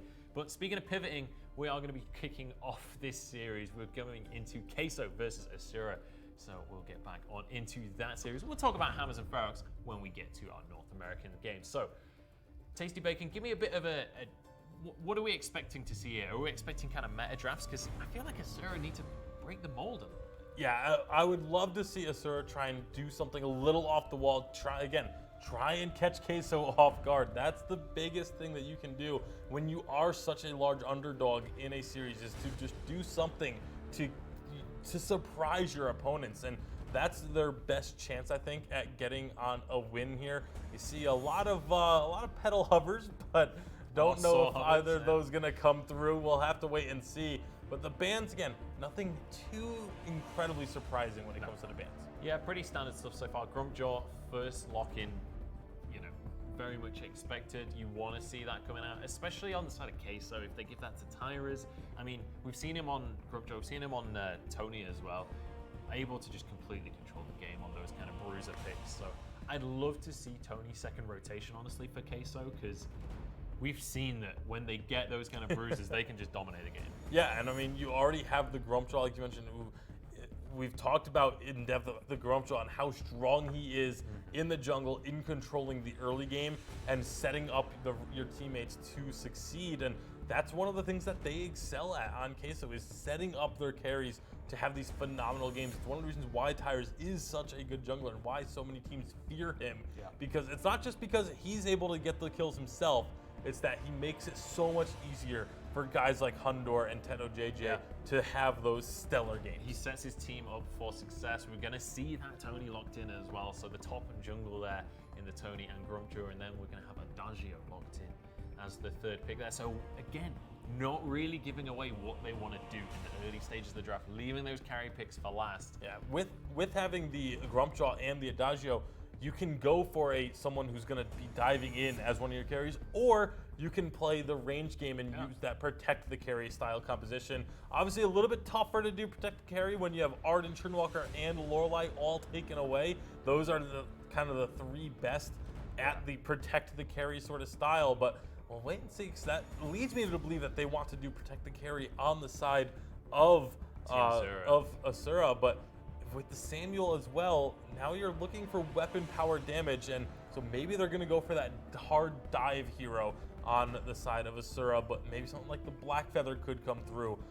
You've got options there for them, because you have such a strong utility front line for the team. We are going to see the Celeste locked in here, and that could well be in the hands of Hundor. We've seen so much Celeste from Hundor over the years. He's a dominant player on that. We could see the first Gwen of the week as well. We've not really seen Gwen. She's kind of fallen off a little bit. I think we saw her once yesterday, but certainly not as much as we saw the week before. Yeah, she was in almost every game last week. It is going to be Gwen coming on through, and again, that is just a scary looking lineup that Keso have put together with this draft. A good amount of range damage with the Gwen and the Celeste, and of course the Grumpjaw and the Tony that can be in your face as well. So basically being able to mix it up and adapt to whatever their opponents are going to look to do when it comes to team fights. The final pick is going to be Look at Vox. that composition. The longer these fights go on, the better it is for Asura, honestly. That's like the definition of a scaling composition. They want those late game fights, and they want to survive as long as they can. Build up those breaking point stats and the Dragon's Eye stacks. Now, I want to take a quick look at the rosters once again before we jump on into this game, because it's been a little while since we looked at the rosters at this point. Techno, JJ, Hundor, Palmatoro, Tyrus, PRZ going to be stepping forward for the likes of Keso, and Hegman as well is kind of the sixth member. Yeah, and definitely the favorites coming into this one. The team tasked with taking down the Giants is going to be Team Asura, with a Master All, Tricky, Hunter X, Jesus, and Bruto rounding out the composition. We may also see Nosoyo Nomo getting on into the rise as well. Yeah, absolutely. All of these players are potentially going to be stepping on forward, especially when you've got such stacked rosters. It's about time we jump on into this series, though. We've chatted long enough. It's time that I give it over to FlashX and Humanist once more, because it is time for Keso up against Asura, our last quarterfinal for Europe. It's time to find out who makes it to top 4.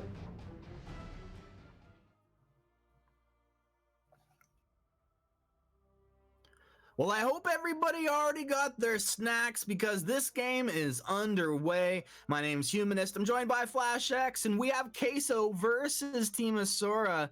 This is surely going to be a great matchup. This is going to be a great matchup indeed. Asura, I really like what they've done in this draft. Churnwalker and Samuel is a disgusting combination that Keso, I don't know if they were underestimating it. Maybe they have a game plan for it. Maybe they just like their draft better. Gonna be some switching of the jungles here early on.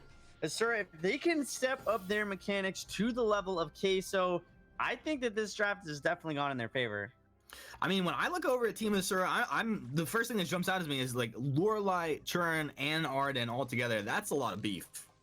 It is a lot of beef. It's a very tanky front line. The water wall on Lorelei, if Tricky or Josele gets engaged upon, he's going to be able to bail them out of it.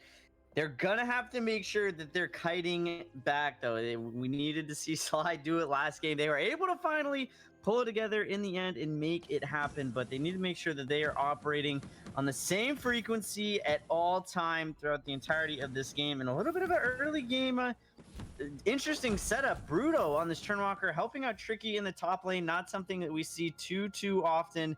It's going to enable them to just kind of rotate back into the jungle together as this game moves on. Yeah, they're able to shove that lane together. I think also, I mean, Vox is one of those heroes that is kind of susceptible to that Grumshaw early on. He can bully him a little bit. Not going to be a problem at all, though. This team Asura making that nice, tight little call. Grumshaw able to shove that lane, get himself back to base, buy up some items, and quickly right back out there. Dude, I gotta say, it is great to see some of these names out on the map. Tetno JG, Palmatoro, Hegman, Hundor, Tyrus. It feels so good. Super stacked roster. Some of the, if not the most talented players in all of Europe. These guys have been playing together for a while. A couple of them out last weekend. They are back at full strength this weekend. Tetno with a nice core collapse onto Josla. Drink that in. That's going to happen all day long. Bruto trying to find the hook and chains onto Palmatoro. Palmatoro sniffing that out. Did have vision down, not really a big deal. Back to mid lane. It's Josla almost going down, able to juggle that damage. Hunter X helping his buddy out. Now back up to the top river. Master All looks like he's caught out and will be first blood over to Team Keso as they put a little stinky cheese on that one. Also going for weapon treant at this point. They'll put some damage onto these heroes if they want to stay around Team Asura. This looks like a bad place to be right now. In fact, weapon buff does go over to Bruto, but it's going to be dropping very shortly. At least I would imagine. Arden down. Tricky will be next. Hondor, can he take a double kill? Celeste will take the third kill as Keso will go up 4-2-0. It doesn't matter who I think has the better composition if the other team is just going to have super sloppy rotations. I mean, it started with Josla just rotating way out of position in the mid lane. He got taken down to one hit, had to recall. Master All, I don't know what he was doing in the middle of the river, stuck between three people on the side of Keso. And then Keso grouped up as 5, pressed into the jungle, was able to steal away some camps. They got a 2K gold lead, 4 kills on the board, have not given any of their own, and they've got to be feeling pretty dang good about that. I like to think that the Lorelei was just kind of role-playing in the water over there a little bit, just, got caught off guard. Sometimes you get a little bit, caught up in your having fun time, and, against a team like Team Keso, they're going to take advantage of that all day long. Hunter X on this Arden. Again, we see another one of these utility style Ardens. We want to make sure that he is the one grouping up with your team, though. If you're building utility items, you want to be able to give that utility to your team. Just a little bit of a ring around the rosy as he goes back under to catch his wave. Some damage being traded back. Tetno has looked really good on the Celeste early on. His last hits are on point. He's got the bases to his, what I would hope to be Spellfire. We've seen a little bit of Frostburn. I think Tetno, he's under more of a standard player. He'll stick with the Spellfire. But yeah, if he continues to land these really nice core collapses and puts out this damage, he should be quite the monster in this game. Yeah, Hundor already a monster, has Sorrow Blade complete. Look at Tyrus on the front side of this fight. Tyrus absorbing a lot of damage. They turn around, a 3-man core collapse. Now going for Tricky. Palmatoro shows up to the fight. Team Keso, they want some. They're about to get them some. Bruto forced back. He's got some hook and chains out there, kind of slowing down the progress of Team Keso. But they will easily take 3 there. Or 2 there. They take 2 there. 6-0, 6 minutes in. Not even quite 6 minutes in yet. Look, I like how Josla and Bruto were taking those camps at the same time. That's a nice efficiency to see. It was pretty nice. Palmatoro, though, finding the last hit onto the weapon treant. Feels bad if you're a Asura man. Tyra's a phenomenal job in that last engagement, frontlining for his team. That's what you need your tanks to do. You need your tanks to go in, get these engagements started, absorb and soak up as much damage as possible. As you allow Hundur on this Gwen, Tetno JJ on the Celeste to just sit in the backline and wreak havoc. I don't know if it's the havoc wreaking or just the cheese, Flash. Probably a little bit of a combination of both. Some spicy cheese going on for sure. Keso doing a great job maintaining map pressure. Vision all across the board as they clear out a couple of those scout cams. Hegman has his Crucible online, so Oblivion not going to be too much of a threat. Tenno JJ sitting on quite a bit of gold. He is going to hit some major item power spikes right here. Tenno moves over. He's going to go ahead and pick up his Dragon's Eye to start things off here. And what you were saying, Spellfire is what you wanted to see to start. Spellfire, I definitely think is the right call. Maybe Hegman or Tenno JJ feels like he's so far ahead at this point that he can just get the Dragon's Eye. He hasn't really been pressured at all, so he is sitting in the back line. Massive damage. That was nice! The taunt into the aces high, and they just deleted Joshua.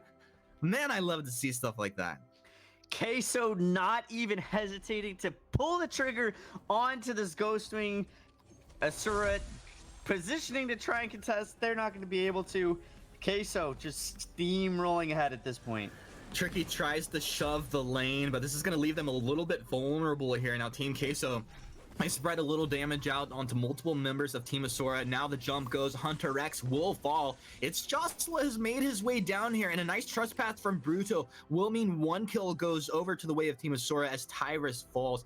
A nice return kill, but they got to be careful here. This is going to be at least the weapon tree, and weapon tree should be going the way of Keso, and that does go on to Hundor. Gold Oak will not be taken away by Keso, so it does go over to Team Asura. But you can feel the momentum just building up in this game. Absolutely. When you take a look at some of these items right now, Hegman is already sitting on Crucible and War Treads. Hunter X doesn't even have a single tier 3 item. He has a bunch of bases under his belt, but he needs to start completing some of these items because Keso, with this massive lead that they have early on, these items are pivotal in finding success in these team fights, and Hunter X really needs to help his team out and complete some of these items. He does have the Gauntlet online now that's going to synergize really well with the Trespass on Churnwalker, but Asura needs to get a little bit tighter and pick off some heroes. Tenno very smartly rotating out. Asura looking to group his 5 and perhaps put on a little bit of pressure. Man, Tenno is just, he's so accurate as he's throwing these abilities out. Like, it feels like 90% of his Helios and Core Collapses are actually landing onto at least one hero. They've been phenomenal throughout. He's going to start stacking up with his Dragon's Eye. Gets pulled in, though. It feels like I might have cursed him right here, but he stays alive. The Gauntlet comes down. Hunter X is isolated away from his team. Palmatoro takes a lot of damage, tries to reposition back. Hundor dancing in and out of the fight. He'll move forward to take Samuel. Tiber's bada bing, bada boom! Team Keso begin to just eat Team Asura alive, and they'll drink the salty tears of Team Asura fans that cry in the Twitch chat out in the pain flash as Keso drop the hammer at 9 minutes 45 seconds in. Oh my Hundor. He is hitting like a truck on this Gwen right now. Not a carry that we've seen too much in VPL, but Hundor has looked so good on it. 6-0-7. 1,000 gold underneath his belt. He's got the Sorrow Blade. He's got the breaking point. He is getting stacked up with great positioning in these fights and just deleting Asura. Hook and chains coming out, but it doesn't matter when you have 834 damage crits coming out, 20 breaking point stacks on Hundor. Who do you want? Just take them. They're all yours now, Hundor. Hundor will find a triple kill. Goldo going their way as well as Team Keso will find themselves up 16-1, 10 and a half minutes in. And you know what? This game was, net worth, a few minutes ago. Not a huge blowout. It's suddenly a runaway. It's about a 10, almost 11k gold difference. Ghostwing back online. If I were Keso, I would wait to take Ghostwing maybe about 30-45 seconds from now, closer to when Black Claw is spawning as well. You get those dragons, you push, you close out this game. Asura at this point can't do anything. Jostla will move forward in the Drifting Dark. Quite a bold Drifting Dark to throw out there, my man. Team Asura are clumped up, which feels a little sketchy against Tenno JJ's Celeste right now. The taunt from Tyrus will kind of hold them in place momentarily. The jump in by Palmatoro, trying to get the damage onto Tricky and Bruto, who are hanging out around the front line of that fight. A very defensive trespass. Bruto will try to run away from the attacks out of this Celeste. Can't do it! He can't run away from those! Even Flash knows that one. Gauntlet comes down, Hunter. He's like, dude, there's actually nowhere to go right now, team. Palmatoro trying to get stuffed up. He was a hungry little Grumjaw, but stunned up just on the edge of that gauntlet there. And this is Team Keso just playing giddy up cowboy over here. Ace's Eye over the wall as Team Asura just simply get destroyed. My goodness, Team Keso having a good time. A good time. It's a party. It was a 4v5 for almost that entire fight as Hundor was split pushing the bottom lane, but as soon as he showed up, that boomstick perk, he is dropping some huge autos with huge crits, stacking that breaking point so quickly. They're gonna take these dragons right now. They're gonna close out this game. Is it against the rules to forfeit? I don't know, but I feel like if you are in Team Asura's shoes, you're just delaying the inevitable at this point. Keso would have to run in one by one and just basically sacrifice themselves in order for them to give up this lead. But I think that depending on the order they went in, one by one, they could still win the team fight. If Hunter's the first one in, yes, he might be able to drop them quick enough. They might. Tony looking maybe for a little taunt there. Not going to find it. Not a big deal. They're just going ahead and reset. Now there is vision down. Oblivion gets thrown out. Won't be on the mark. Tires finds the taunt onto Hunter. Hunter will be pulled back. No follow-up though. The rest of the case though just kind of slow rolling this one right now. In fact, Palmatoro is on the top side of this map. Asura doing their best to keep their composure. I mean, I like that they're still just not completely crumbling at the seams. They are grouped as 5, which is exactly what they need to do if they want to find their way back into this Keso, starting up the Black Claw now. But with that Ghost Wing buff, this is just not what you want. If you are Asura, there's not much you can do. You need to try and find a little bit of kite back. They see the flames coming out of Black Claw. They know that they have to engage and contest this if they want to stand a chance. Well, do they want to? Do they know it? Questionable. Do they want to? I think we can tell that they want to do something. Is anything going to happen? No. I'm not feeling it. Not today. They're gonna find a reset. They might pick up a couple of infusions right here. Tricky in a tricky spot. He's gonna dash away. Hunter RX taking a little bit of damage. Hundor doing what he can to start stacking this breaking point. Tenno JJ just hangs out on the back lines. This Black Claw is getting quite irritated at Team Asura for existing at this point. Team Keso will move on in. Looks like Bruto will drop. He gets the trust back, but look at that. Tyrus is already in position. Double kill comes through for Hundor. Ace is high. I don't think he missed an Ace high this game. Hundor moving in. He'll take the triple kill. It's Josla raining down from that Drifting Dark out of the healing platform. That'll be 3 kills for Team Asura, but this one is in the bag as Team Keso will take it in sub 15 minutes in quite a stylish fashion. Tetno and Hegman dropping the perfect games. They looked pretty phenomenal throughout. Really just Keso showing their mechanical prowess here. They're gonna look to repeat that in the game number 2. Quite a close game here in game 1. I mean, I can't even figure out how it went wrong for Asura. Maybe to break that one down, let's throw it back over to the analyst desk. Thank you very much, Humanist and Flash. As always, great cast, but what a performance coming out from Keso. Utter domination across the map. Yeah, I mean, a lot of times we look and say, okay, was there one standout player, one standout moment of the game? This was just the top to bottom, start to finish, Team Keso just outperforming Team Asura. And there was, I mean, Asura didn't play particularly poorly. It's just that Keso was that good. Yeah, absolutely. And the thing is, if you're Asura right now, going into game number 2, you're going to be kind of thrown for a loop right now. You've got to take a moment here, reset, and kind of take it game by game, because after losing that dramatically, that one-handedly, you're going to really struggle to keep that mentality in check. That's what you've got to do, though, if you want to be able to come back in the best of 3. Yeah, it's going to be so tough, but this is where now you went at them with kind of the standard composition, I think at this point you just kind of say, okay, that didn't work at all. If we have any inkling of a hope, we have to go off the wall fully. Like just completely just play what you think might work. Like go experimental compositions. Something along those lines is really the only way I could see them getting Don't play an edge. the meta, play your meta at that point, and we'll see if that's going to happen. Let's take a look at where we are in the tournament as we have a glance over at our bracket presented by the Razer phone. We have Clash and Rising Lotus already qualified. Sly made it through earlier on today. We'll be deciding the last of our top 4 right here in this match right now. Feels like it might be Keso, and I want to take a look as well at the top favorites right now for this entire bracket. We've got right now Clash, absolutely a favorite. They've already moved on their side of the bracket. Keso looking like they very much will as well. And I want to compare the two teams because they're two very different styles of teams. Yeah, and these are the stats that we pulled coming into this week.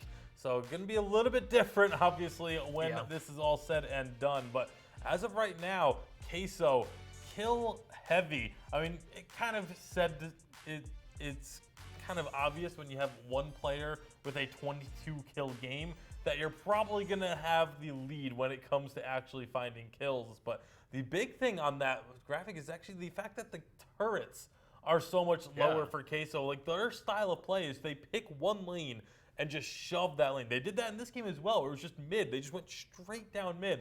They got 1 or 2 turrets on the side lanes, but that was not their focus. They don't really, once they just make a decision, once they know they have this lead, they just say, you know what, we don't even need to worry about the side lanes. Just clear out the minions, make sure they don't get a chance to push into us, but we're just going to go win through mid. I think the biggest difference between Clash and Keso is when Keso play a lot around Blacklaw. When they get Blacklaw, they push with that. They force mid lane and try and end the game with Blacklaw. Whereas Clash much more prefer to go with the team fights. If they do get Blacklaw, quite often we'll see someone split pushing, or we'll see them play the map a little bit more. So they're more willing to go to the side lanes, try and manipulate minion waves and force the win that way. So we'll see how that's going to pan out. Whether we actually see that matchup in the tournament, obviously they have to win their semifinals first, but before they can win the semifinals, Keso still have to win this quarterfinal up against Asura. We'll see what Asura have up their sleeves here, whether they're going to be able to force something out of Keso, because looking at game 1, it was not pretty for Asura. Yeah, not at all. And again, it's so much of it is just because you watch it and it's like, again, Asura didn't play particularly poorly. They weren't making rampant mistakes. It was just Keso were just on another level. And start this one off, well, that's going to shake things up a little bit. And Anka right off the bat. Yeah, absolutely. So we said that they need to pull something out that's going to be a surprise. Well, Anka first pick, like a couple of weeks ago we were saying, yeah, Anka first pick every game, it's broken. But honestly, we've seen people can draft around it. We've seen teams know how to play around this Anka. So first picking it now is a very dangerous thing to do. Yeah, especially, again, against a team like Keso that are going to likely have a plan for an Anka. But, again, you have to do something. And maybe this Anka is the something that they need to grab in order to shake things up just enough. We'll see what the rest of the composition around this Anka is going to be, because that's one of the things with Anka is you need to build a composition that is catered to her if you want to find success. The Lance is going to be locked in now. This was one of my trending heroes this week, and we've yet to see it for some reason. He is so good in top lane right now. Absolutely. He fits that weapon power bruiser role just perfectly and has incredible wave clip. Yeah, and also has that extra utility of being able to provide stuns, being able to provide roots. You know, you build a Crucible on him, now you can provide blocking as well. The damage reduction of the Githian wall with the shielding it provides, like, there's so many things you can do with a Lance that I am very surprised that we have not seen it much more frequently. Yeah, absolutely. I expect to see Lance continue to increase in popularity as a pick. I think he's incredibly strong right now, and I think he's only going to get stronger as well. We do have Fortress, Arden, and Flicker locked in for the side of Keso. So, I mean, this is kind of similar. Game 1, obviously Tony's not a captain, but he kind of fits that same niche, right? He can play as a captain. Yeah. But this is 5 traditional captain heroes on the board right now. We'll see what they're going to round it out with. Obviously, Keso are going to need some damage dealers. They're going to grab the Samuel. I would expect maybe go back to the Gwen or a Baron or something for their final pick. We'll see where they decide to round that out with. But right now, it's up to the side of Asura to finish off their composition. Again, they also need a bit of weapon power damage, so we could see the Gwen come out for them. They're going to grab a Lyra, so another captain taken.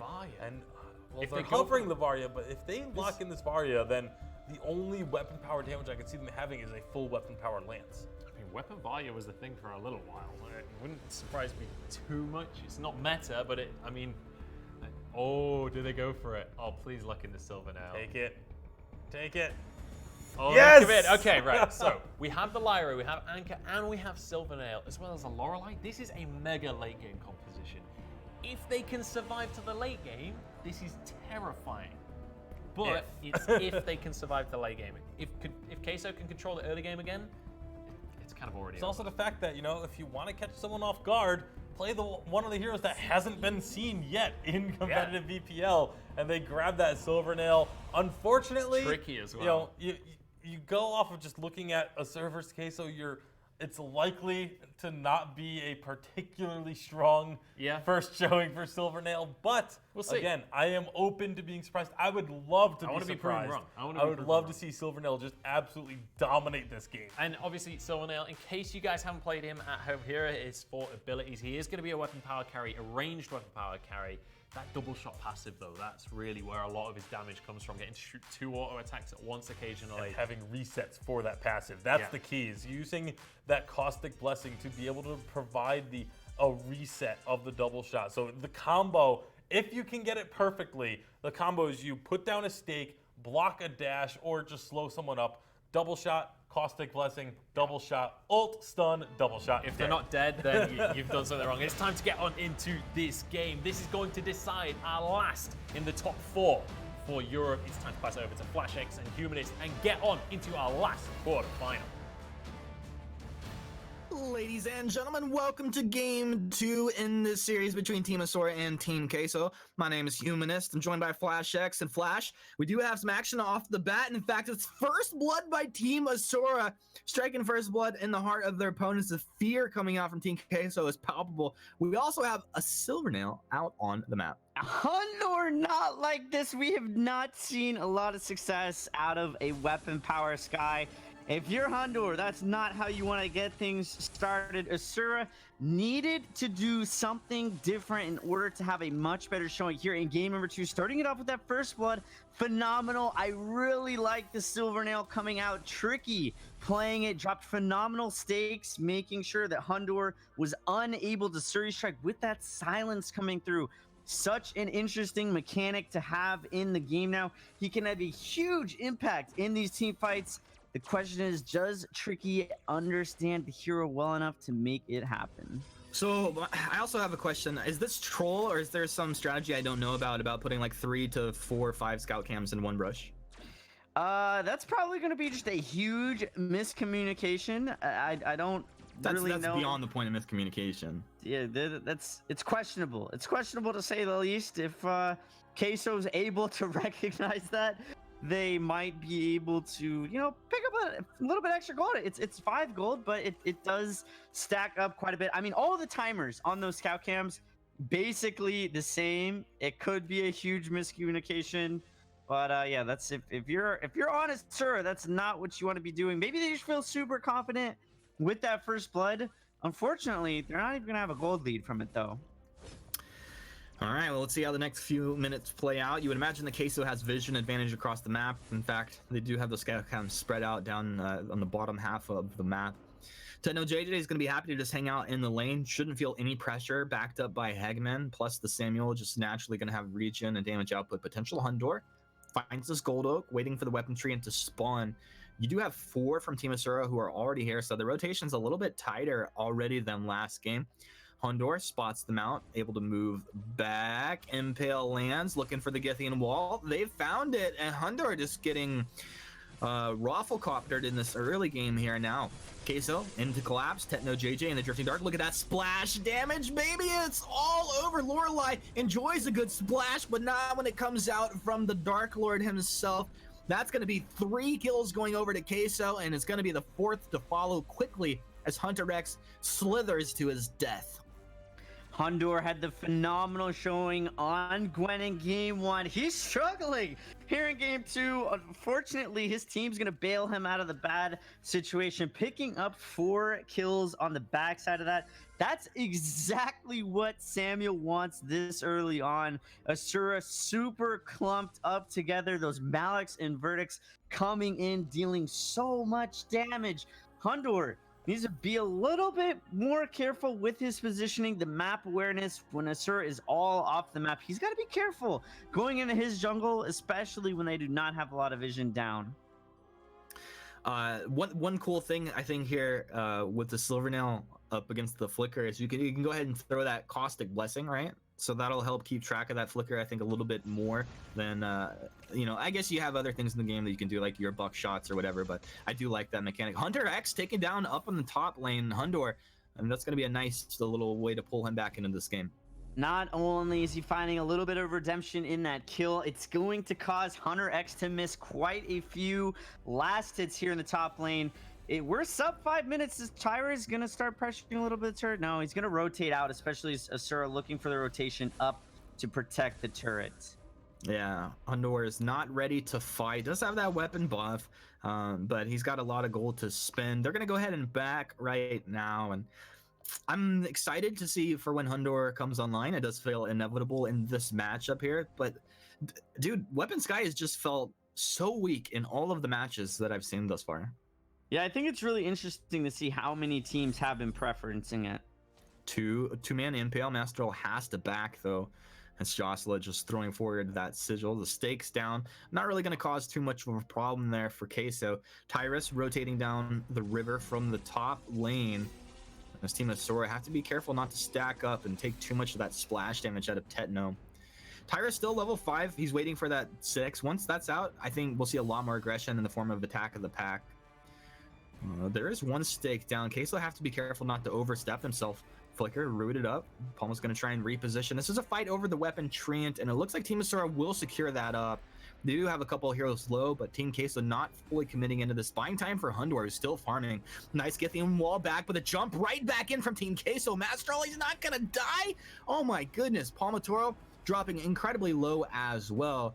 Tricky and Hunter X just trying to hammer those stakes down, find a key target that they can lock down, but nothing's coming of it right here. It's Jocelyn farming a little bit too long in the mid lane. Bites off more than he can chew and goes down. I am not a fan of the mid lane Lyra at all. I really don't think it's effective. Hondor looking hungrier for some more kills, taking down Hunter X. Hondor finally collapsing with his team. That's a nice stake positioning down that choke point route. You get a lot of little slow and silence coming out, but they're already so far behind that you just can't capitalize on it. Asura, they started things off so well, picking up the first blood, killing Hondor 2 times in a row, but now they're looking at a 5k gold deficit at just 6 minutes into the game. Keso starting to run away with things looking very similar to how they did in game 1. I thought Asura had some signs of life at the start of this one. Ghost Wing online, Hunter X falling again, Hondor getting another kill, Tyra's dropping the wolves. They're looking for more. Looking for more. Mark out onto Mastral. Bright Bulwark's down. Look at this Lance just getting torn up. Now Hegman, Vanguard over the wall. This is going to be 2 here from Keso. That was clean.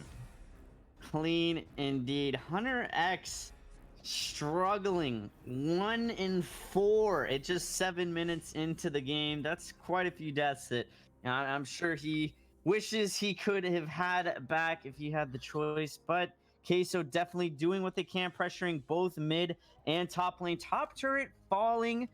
That's going to open up the map quite a bit. They haven't secured a Ghost Wing yet, but with that top turret down, that's going to create a little bit more space for them to rotate in and find it. Palmatoro scouting out some of this jungle, getting down a little bit of vision, seeing where this opportunity for Ghost Wing is going to come, but they might want to finish off this mid lane turret first. I'm surprised that Palmatoro didn't pull up to try and clear out the vision and these side brush.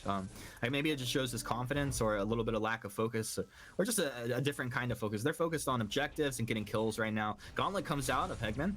An Impale flying back the other way from Mastro, peeling just a little bit. They will lose one here, as Hunter X will be second to fall. Team Keso just collapsing down around Team Asura, and it doesn't feel that there's much they can do. In fact, with Tyrus here, everybody's boosted forward. They got that move speed, have that lifesteal. Hondor has breaking point completed now. I didn't see that pickup, but it must have been his last shop trip. And this Sky is actually online after being crushed in the early game.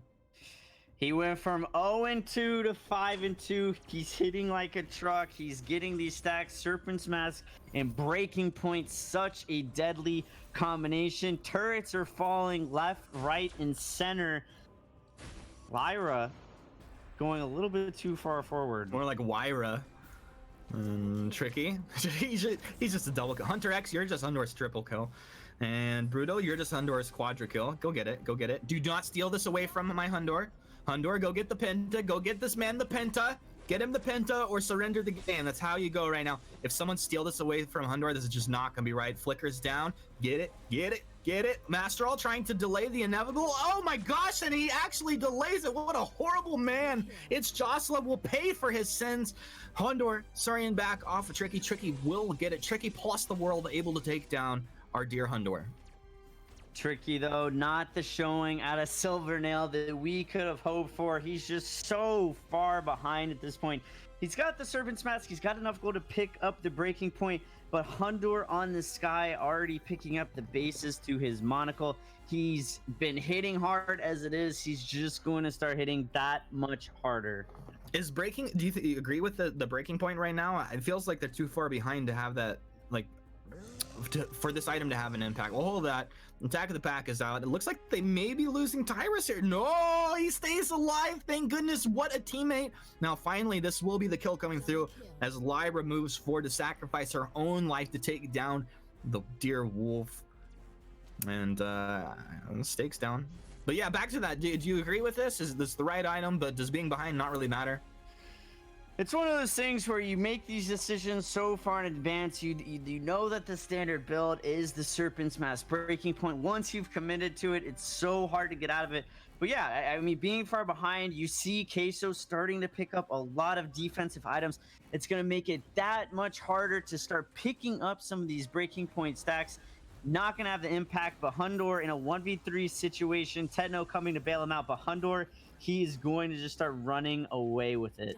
No, Hundor is running away with it, indeed. He's, oh, he got him! Hundor, the legend. Oh, Hundor cleaning it up. You know, my man has not even a full crit item complete here, and he's just terrorizing his opponents. That was pretty phenomenal. He also did that Suri strike to avoid getting pinned up against those stakes, which was pretty clean. 28 kills in 11 minutes, 11k gold lead to Keso. Keso looking to start pressuring this first armory as the tier 3 base turret falls. Keso definitely looking like the best team in Europe right now. They can be in these situations where they're at a man advantage and it doesn't even matter because they're just absolute nightmares. Absolute nightmares. I think that's probably the best way to describe it right now. Team Asura will just run to every edge of the map to try and escape the pressure that's coming out of Keso. It's just a matter of time now before this game is going to end. It's how many more kills can Keso get before the game's over. I think everybody should drop in chat. How many kills will Keso have when the game ends here? I'm going with like 34. I think maybe they have 34 kills before the game ends. Oh, I'll go ahead and guess out 36. I think Asura might It could be a 32, you know, if they just hug that healing platform right there. You know, dive it. Keso, dive the healing platform. Just go get him. They're Keso padding the stats quite a bit, trying to find some of these last minute kills. Hundor sitting at maximum stacks. Jocelyn 756. Oh my god, he got blown up. There's 34. Or you're gonna get flashed to 36. Don't do it. Stay at 34. We made the predictions. Don't do. Oh, Hundor, you're a terrible man. I thought we were friends. And I thought we'll split the difference. Flash, how about that? There you go. Fair enough. 6 to 35. 35 kills, almost 3 kills a minute going over to Keso. That is a show of dominance. Hundor starting off 0-2, turning it into 16-3. So that was a dominating performance, to say the least. Hello, Team Keso. Goodbye, Team Asura. And with that, back over to the desk. Thank you once again, Flash and Humanist. We'll be seeing you guys back in North America. But wow, Keso managing to do it in commanding style. Yeah. They had 1,000 gold lead for every minute in the game, and they've qualified for the semifinals. Yeah, 35 kills to do it as well. Right between the two guesses from our casters. But, Yeah. I mean, I will say, though, Asura came out of the gate strong in this one. They were able to find a couple kills early on. They were shutting down Hunter. It looked like maybe they were Yeah. going to get something rolling. But Keso, And then Keso such happened. a quick recovery. Yeah, and being able to absolutely. just take full control of this game once again. Utter domination. Like, they just don't give teams room to breathe. Flash said it during the game. This is looking like the best team in Europe right now. I know 3 other teams that are going to be wanting to contest that title next weekend. Let's take a look at where we stand at the end of our games here today, because our top 4 in Europe is now decided. Let's take a look at our bracket. Of course, brought to you guys by the Razer phone. We've got Clash, we've got Rising Lotus, we've got Sly, and finally, we're rounding it out with Keso, which means our top 4 is decided. 3 of these teams will be taking some of that prize pool. One of them will go home empty-handed. Yeah, it's going to be a real feels bad man for whichever one of those teams makes it this far, gets so close, but falls just short. However, one of those teams is going to be walking away with $3,000, and that's going to feel real good. You take a look at their 4 teams qualified. Yeah, absolutely. Let us know at home who you want to take the tournament. Who is the favorite? Who's the underdog? Let us know. Hashtag Clash Keso Sly or Rising Lotus. Also, tag us in the tweets, Vainglory Esport. We want to get involved in the conversation and find out who you guys are supporting at home. We'll see more from these guys next week, though. But before we jump into our North American games, let's have a word from Razer.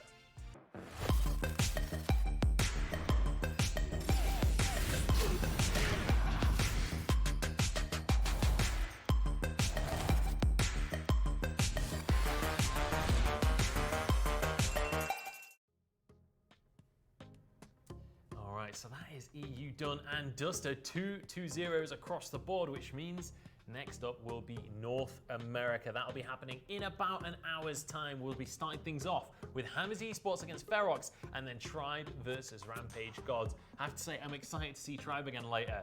But Hammers versus Ferox, that matchup takes the cake. Yeah, that's going to be an incredibly thrilling matchup. But, you mentioned Tribe. We also get a look at the new Tribe with Chuck adding into the roster. So definitely do not want to miss either of those games and find out who is going to be the top 4 in North America. Absolutely. I fully expect Hammers versus Ferox to be the best game we see today. Maybe even the best quarterfinal we see, full stop. That is going to be such an incredible series.